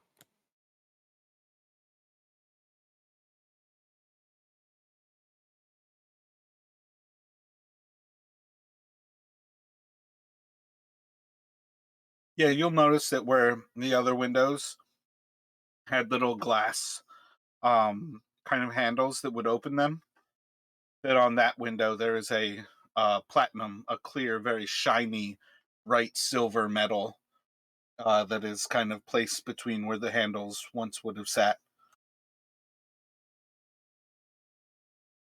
That stands out to me. It looks different. Eric, do you see anything? Come back in here. I shout down to them. I don't see anything. Just trees and mist. And I start climbing back down. Do one more athletic.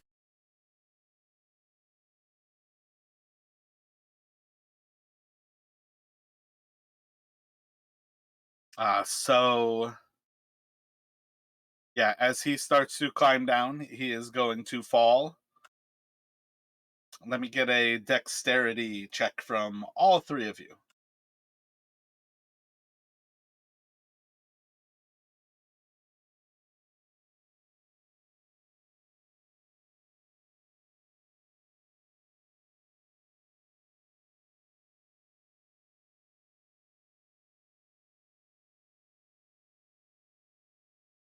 So you are going to take 9 bludgeoning damage as you are pulled taut and the rope chokes in on you.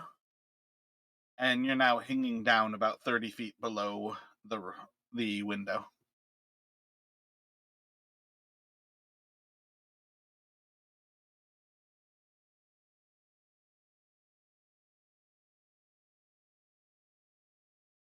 Hang on, Eric. We'll pull you up.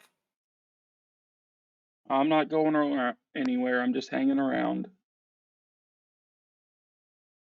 Ba-doom-tsh. I think all of the...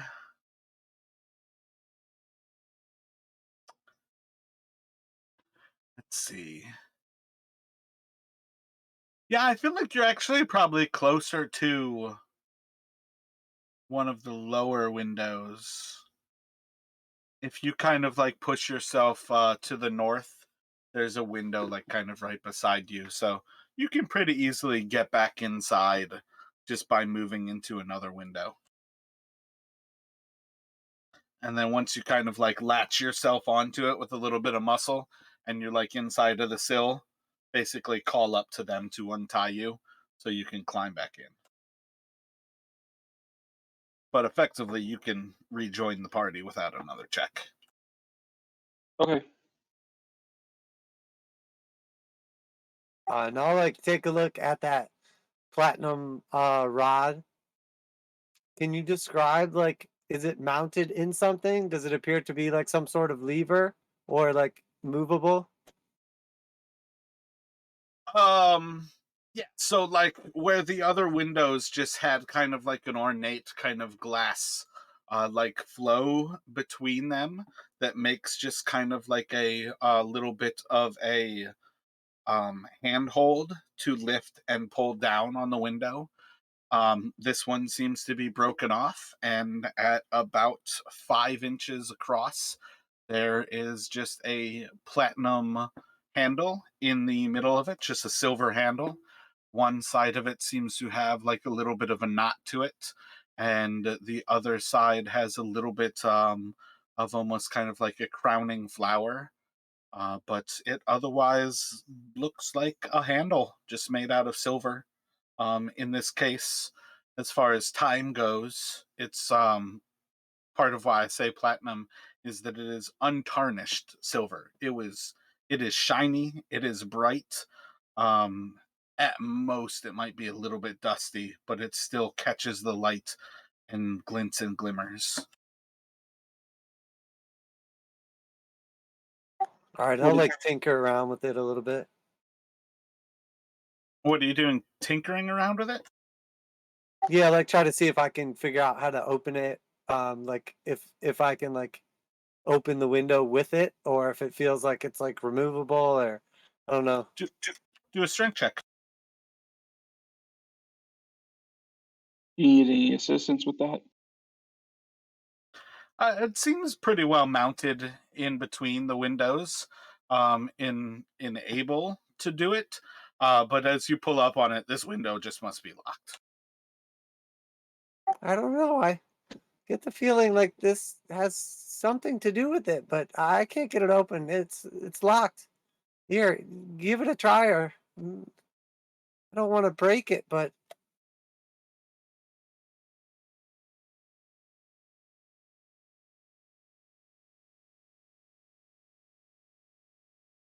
I'll go over to it.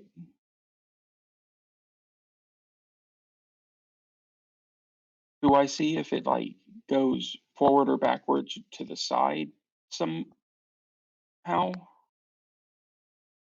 Like if it has a directional joint or anything like that, or Like the window sill is up or down. so most likely it'll only pull up and pull down.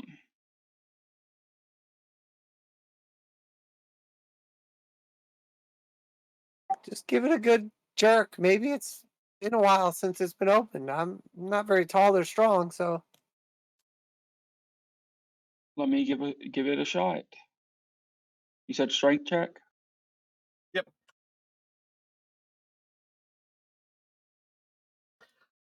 As you pull on it, the window does not budge, but you pull the handle away from the window, and you have this small silver handle in your hand.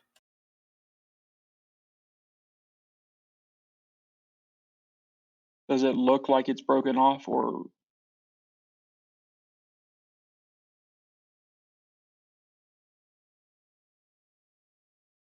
What do you mean? Like, like does when I the pulled it, silver look damaged? No. it looks all intact like one full piece? Indeed.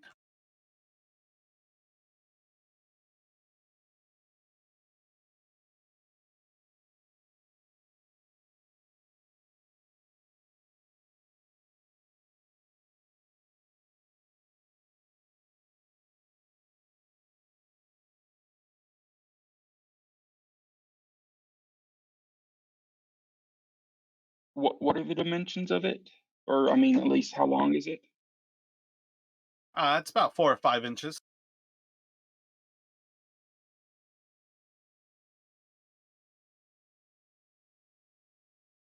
Shaped a lot like a handle that fits into your hand. Hold on, So as he pulls this away, Sarkis, Nunya, what are you two doing?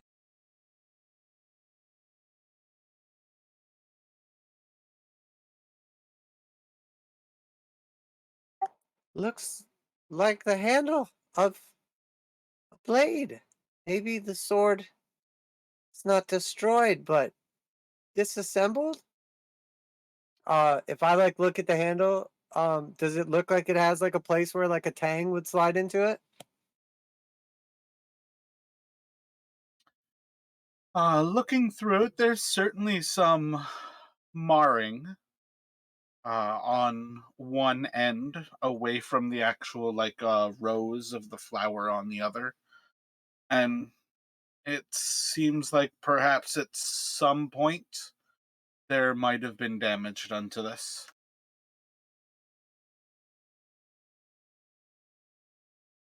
Perhaps that's a piece of it, part of the sword.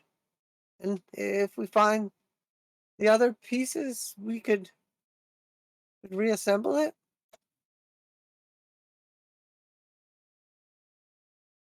Oh, so when he ripped the handle off, did the actual window open or no? No, it did not. The window stayed shut. And all the other windows were opened? He opened like the one, whatever he went to northeast.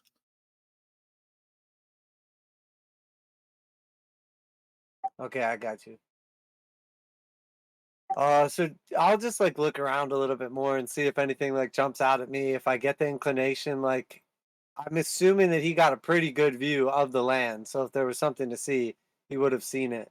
Um, but I was thinking like if there's a window to the east that we haven't looked out yet, I know there's not a sun here, but I get the like inclination that whatever we're looking for could be like to the east, just because that's where the sun would normally rise. I'm trying something here. I say out the words "the rising sun" with the handle in my hand. Does that do anything? It does not. Check that off. And what was it, Sarkis? You're just looking off to the east? Yeah, if there's like a window that faces east, I'm gonna look off the east and see if I can see um a hill or anything like that. Anything that jumps out at me. Like some of the actual foothills of the mountain range of like Mount Gakis are kind of in that area. But in general, like you're like most of the mountains are like southwest of you or far to the southeast.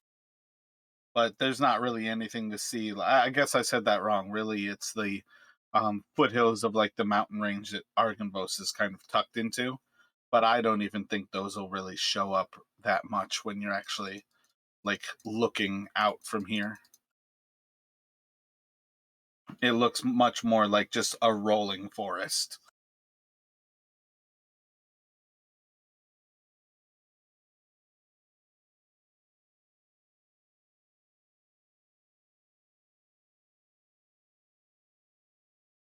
So this is random, but remember there was a big dragon skull in the basement of Strahd's castle?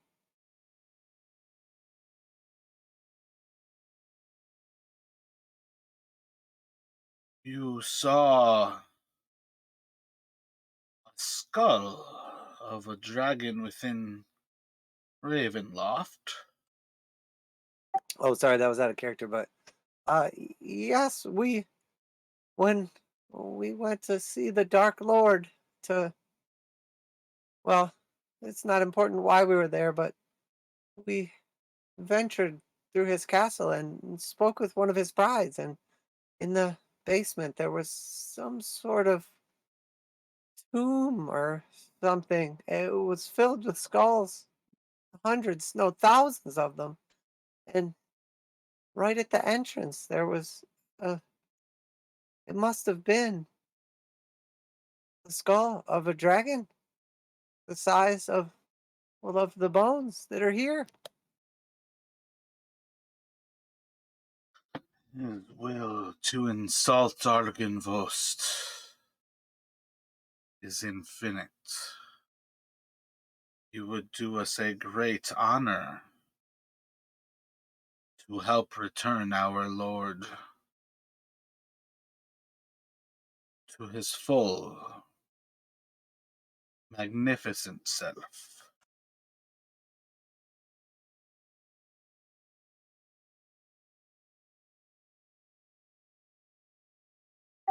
I mean, we have to make our way there to rescue Tatiana or Sophia, but I mean, I don't know that we'll be returning, but if we can.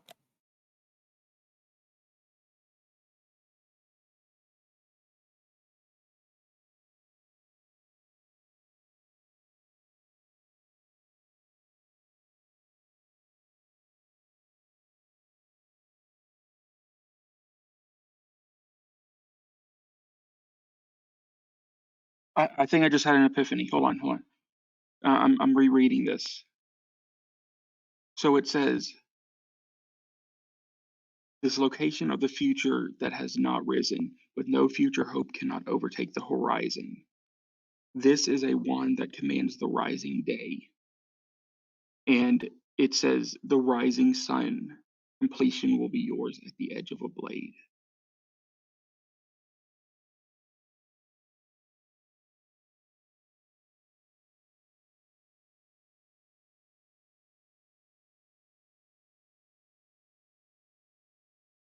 So what, you think that's the wand that commands the day?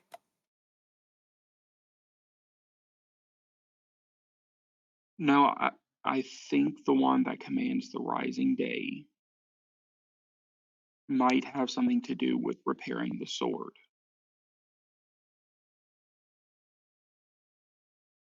Roll a round of intelligence checks.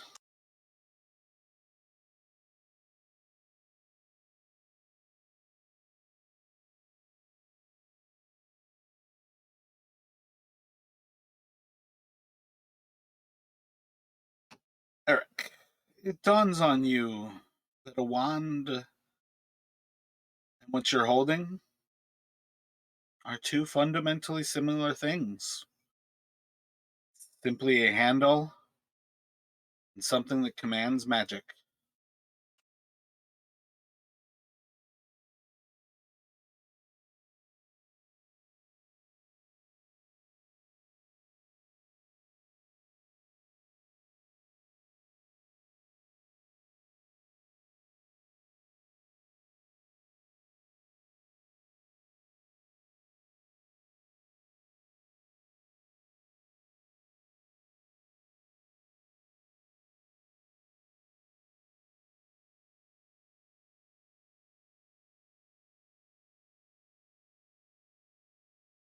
It's a reach, but what if it's a wand and a sword in one?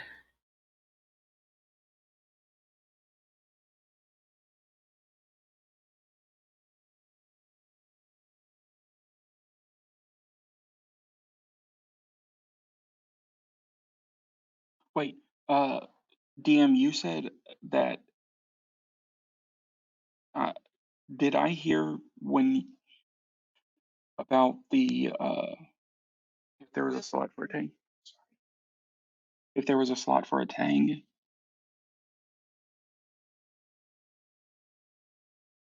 There's damage on one end of the handle. At some point, if there was a crystal blade that was mounted to this, that would have been the side that would have received the damage. Was that the one that was attached to the window or away from the window? Both sides of it were attached to the window. But there was nothing like specifically attaching the silver, like the actual object and the glass. It was very much meant to be pulled away when somebody tried to pull it away. Sarkis, just rolling a 2, was unable to pull it away.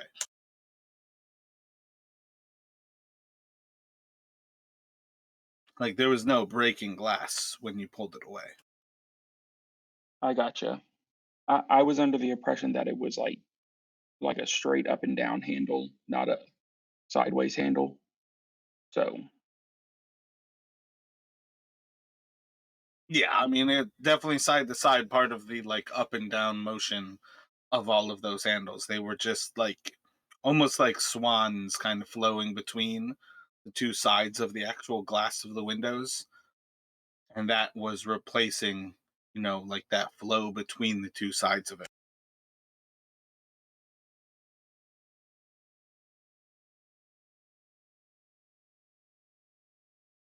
And does Godfrey like say anything or recognize this at all or anything?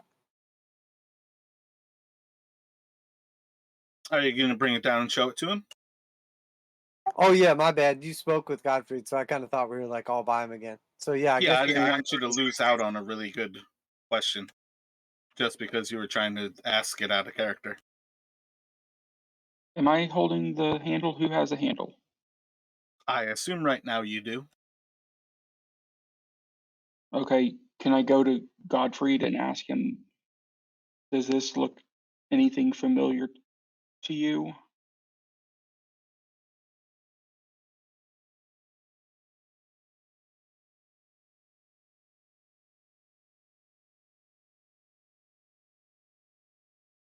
I recall no such silver of Argynvost with such make.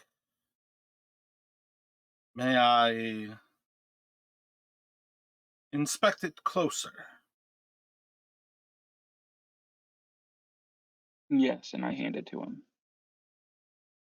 The moment you go to hand it to him, you're going to see as his flesh burns, and he's going to drop it on the ground. Perhaps not. That is a holy object.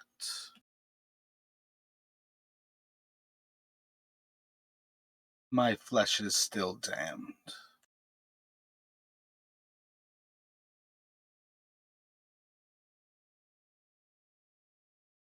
Nuno will pick it up, but hold it close to him so he can examine it without touching it.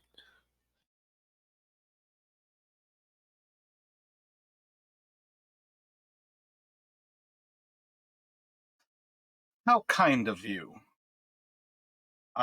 He's going to reach with his left hand towards his wrist on his right, and you're going to see as he kind of like fiddles inside of his sleeve a little bit, and then after a moment he's going to start to pull the little corner of leather out from within his sleeve until all of a sudden this little bit of leather that is forming up out of nowhere seems to be a larger book of sorts, and he's going to flip through a few pages, and then he will begin casting a ritual.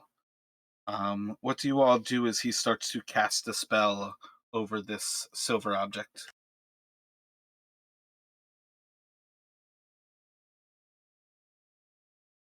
I'm gonna just like drop down Indian style, and I will sort of like start meditating. And I'm going to do like healing hand on myself. Gotcha. Anybody else doing anything while he starts to cast the spell? I'm just, I probably just sit down and start just still contemplating the tarot cards. And Nunya, anything while you kind of wait for him? No, but she's kind of worried that like hopefully her hand doesn't like burn off. So as some time goes by, he will chant many things predominantly in Draconic, as he is still a member of this order. Much of their magic is still resorted, or rather received, through the power of dragons. In particular, the silver dragon Argynvost. And you'll hear some of that, Nunya, in what he's calling. He's calling forth the power and kind of gift of Argynvost in his words. Until over time, you're going to see as this object glows, it will start to feel a little bit warm across the area where it's damaged. And at some point, you're going to be inclined to hold it as a sword. At which point, when you actually do hold on to that, It is going to start to glow a bright white light, and it will burn almost like a plasma blade. And it will extend out from your hand, and you have the Sword of Sunlight. No shit. And as it starts to glow, I actually need to take a few moments to pull Nanya into another chat. So if you all give us a few moments, we will be right back with you. Found a lightsaber. Fuck! If I had held on to it. I bet you she's the only one that can wield it now. I lost the.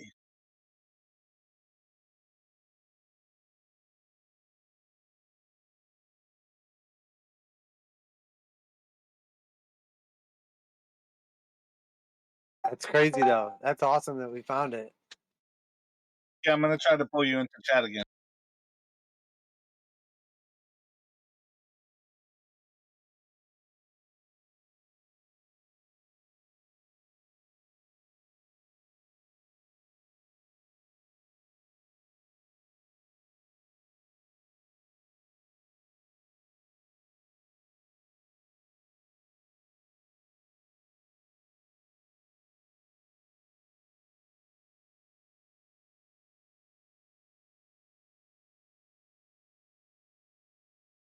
So that's got to be what we can kill Strahd with.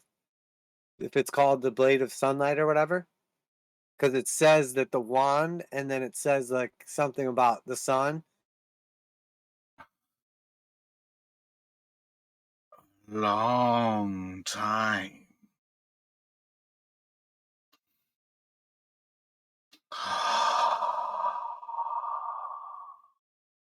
Name yourself.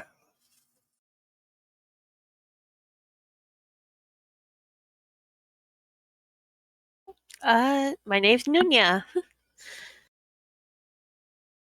Nunya.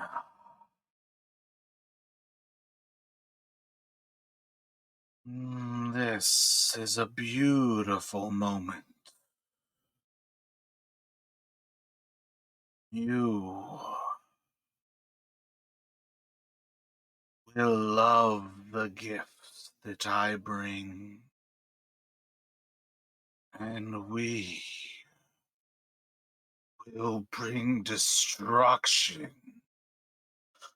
on the one who commanded my blade's removal. Tell me, do you thirst for Strahd's end?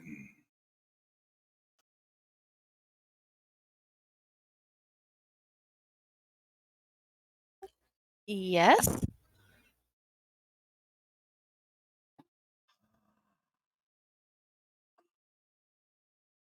We will be glorious together. Nonya, show me his flesh, that we may separate his soul from existence. Over and over again we will punish him. And I'm going to describe this also to them, but around this point in the conversation, not only the sword is going to glow, but you are just going to be bathed in sunlight.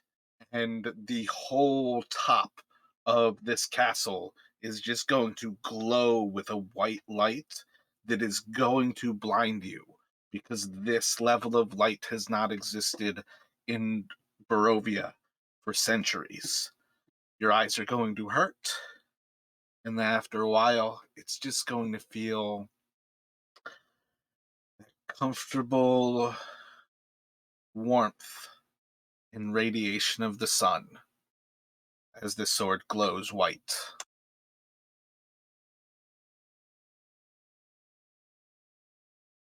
We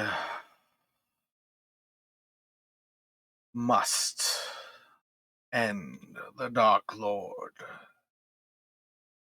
and above all things, prevent my ever coming under his will again.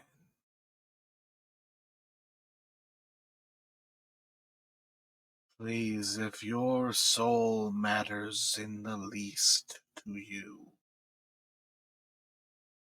pledge that we will destroy him at all costs.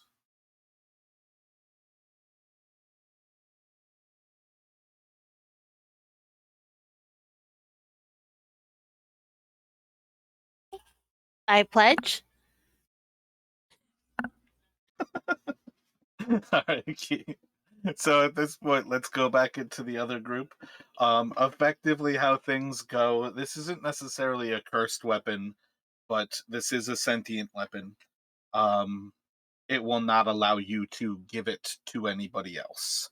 You are inclined to protect the sword. Part of that is you are inclined to give your life to try to protect the sword from coming into any other danger. You feel a sense of its only fear is destruction. And then it has a continual wave of motion that kind of just like flows over you continually. It just like wills the destruction of Strahd. And it is a lawful good weapon. But it's one of those things where, or wait, my bad, I think it's chaotic. Yeah, it's chaotic good. It doesn't have a sense of preserving anything, any life around you, except for its own and the destruction of Strahd. It is going to relish in anything that you kill that is evil. Um, but other than that, that's kind of the gist of this thing. We will have some conversations here and there that are things where this sword is going to talk to you. But you're not like necessarily cursed, but this is one of those things that almost operates like a cursed weapon where it's not going to let you give it to anybody. So it's a blessed curse. Yeah, I mean, it operates a lot like a lot of other curses. If somebody starts to think shit is acting shady, they can basically use some higher level spells to break the connection between the two of you. But it's also one of those things that if you have any sense that they're about to do it, you're going to do what you can to prevent that from happening. Okay. So with that, we're gonna move back in, and we're kind of going to go over a few things that they are going to pick up as you start to have this conversation with the sword. Because while it talks to you, you speak out loud. So we're going to kind of jump back in here, and I'll drag you back into that chat.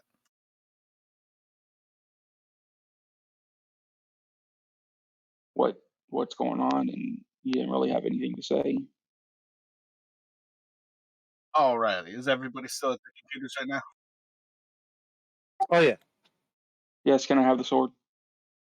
So while you are holding this sword and the light starts to shine from its blade, and as it starts to burn into a kind of fire that is just coming out through this point where the crystal blade once was.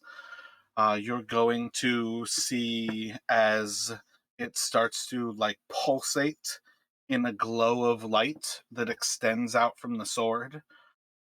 Eventually, you're going to start to hear words that Nunya is speaking out loud. What was it? I feel like one of your responses was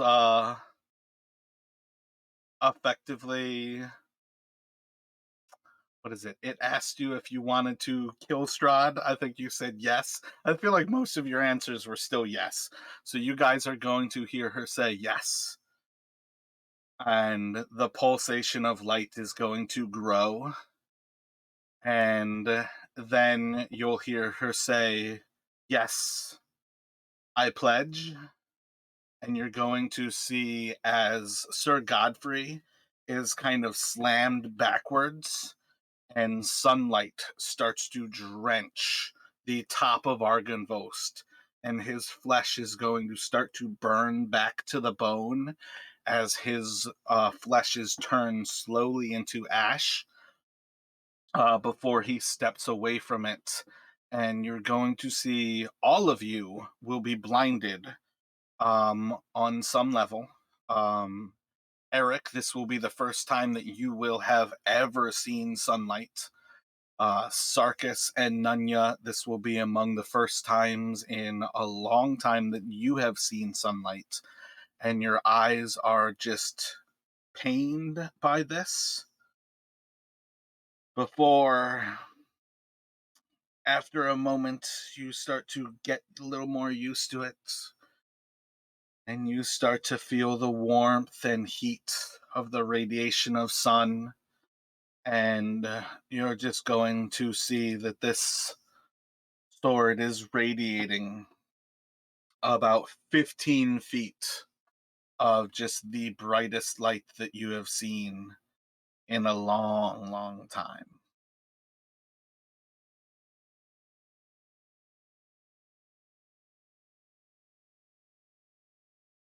I almost forgot what it felt like. The warmth of light feels so good.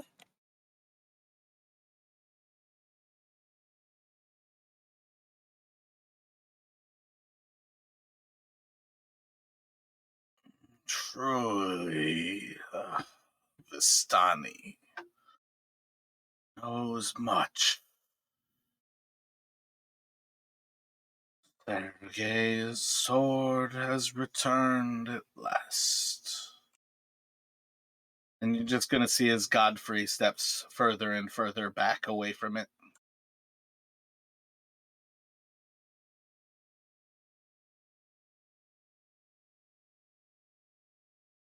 Yes, perhaps there is hope.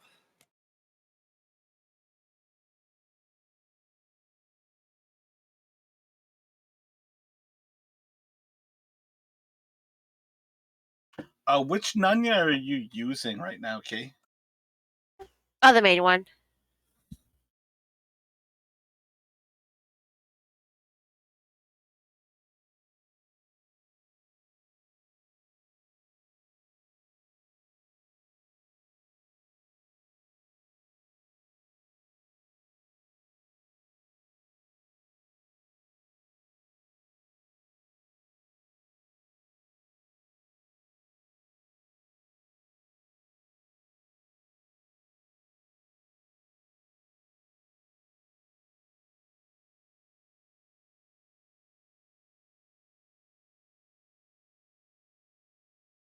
So if you reload, you should see the Sunblade on your character.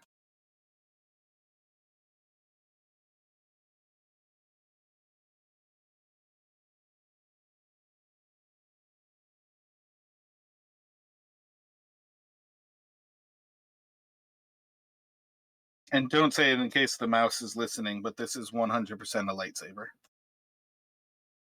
That's what I said. We found a lightsaber.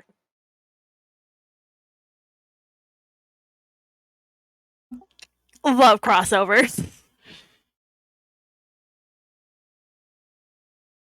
I feel like when they originally wrote Ravenloft was probably around when A New Hope came out. So I feel like they 100% copied the lightsaber when they created this weapon. In 77?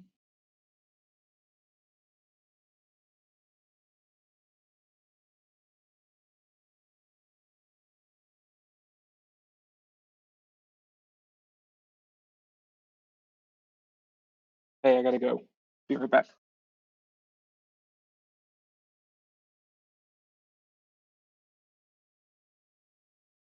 So you all have connected the dots on another of your um tarot readings. What do you have in mind right now?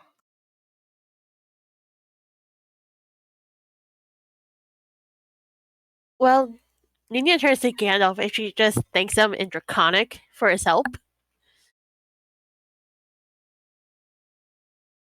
As you approach to thank him, he's just going to put up a hand and kind of keep you at bay.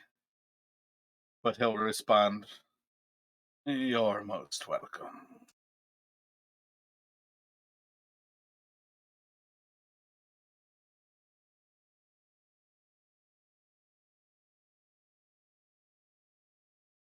Perhaps with this we will be able to defeat him and return the skull of Argynvost to its rightful resting place, to restore his body and your lord.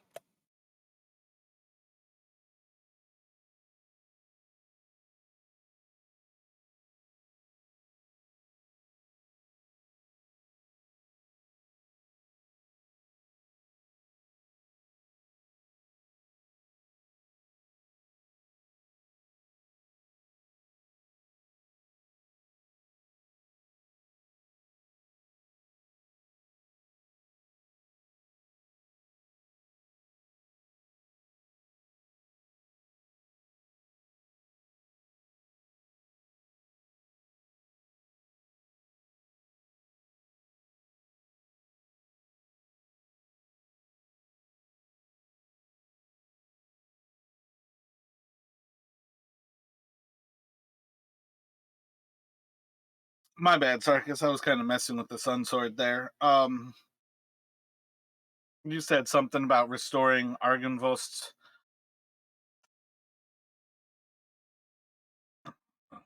The silver dragons have fallen far. The return of Argynvost would do much to return us to our old ways. Each body we lose, more and more of what once made us the honorable order that once stood against Strahd.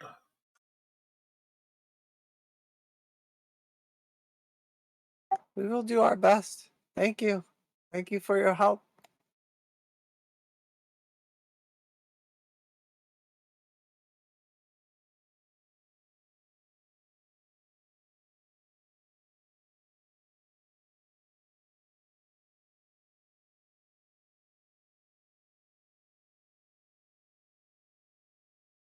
So I think we would probably try to stay and get a short rest, heal up, and then we still need to find out where Rictavio is.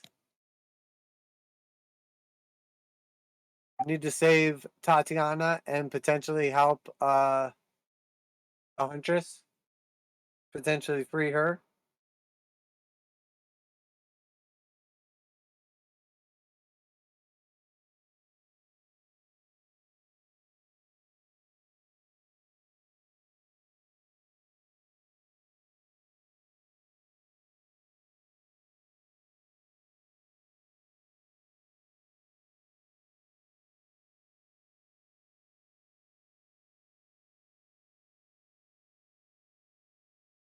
You I'm back. searched for the old gods in the Huntress. They have been banished since long before Argynvost's death. We have freed two of the Fanes already. There's only one left, a huntress, and once we free her, we hope to be strong enough to save Tatiana and defeat the devil.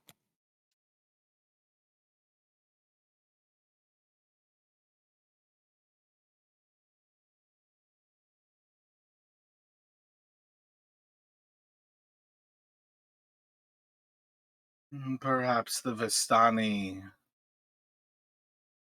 see true And he'll just kind of bow his head a little reverently to you.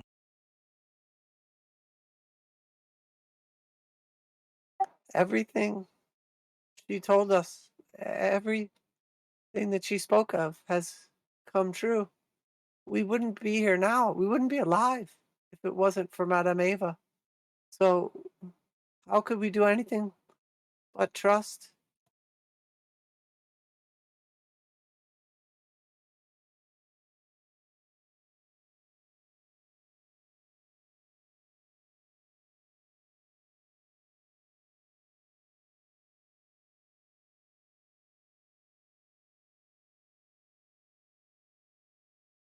So you all can take a few moments here to chat and figure out where you'd like to go on from here. At present, you can certainly take a short rest while you are at Argynvost Holt. And, if there's something we want to do still today, that's fine. Otherwise, effectively planning where we're going next is a perfectly legitimate stopping point for us at this point. The Sword of Sunlight is a huge barrier forward.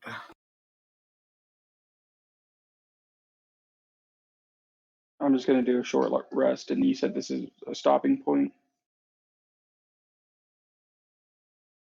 Yeah, I think this is a pretty good stopping point as far as most things go, so it's probably legitimate for us to end here, but I definitely think there's a certain level of there's plenty of room for you all to discuss where you want to go. It would be good to be able to prepare what you are moving forward to. Well, I'm probably going to need to jump off. Wherever y'all decide, I'll just follow along. Warren, have a good rest of your night here, Will, and we'll catch you next week. All right. Yeah, we'll figure something out. Take it easy, buddy. Catch you next week.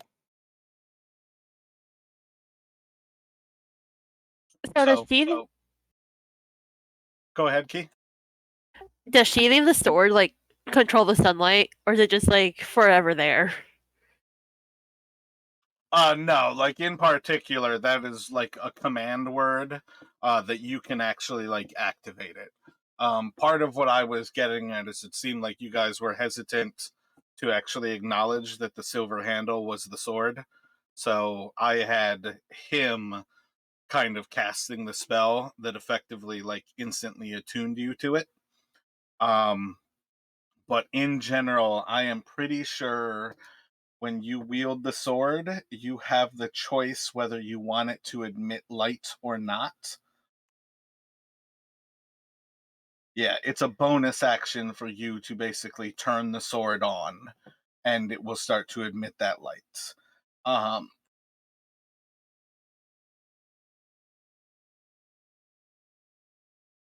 I think otherwise it is simply just a hilt.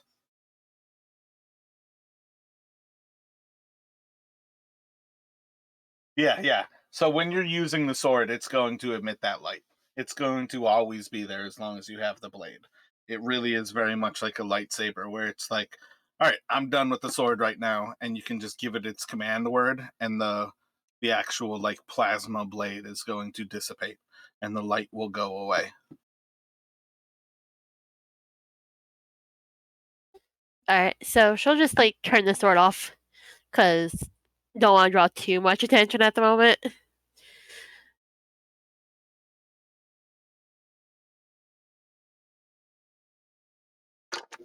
Thank you, Nunya. You are very kind, and wow, that is a brilliant blade you built.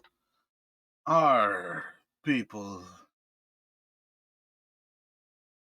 cannot bear its touch.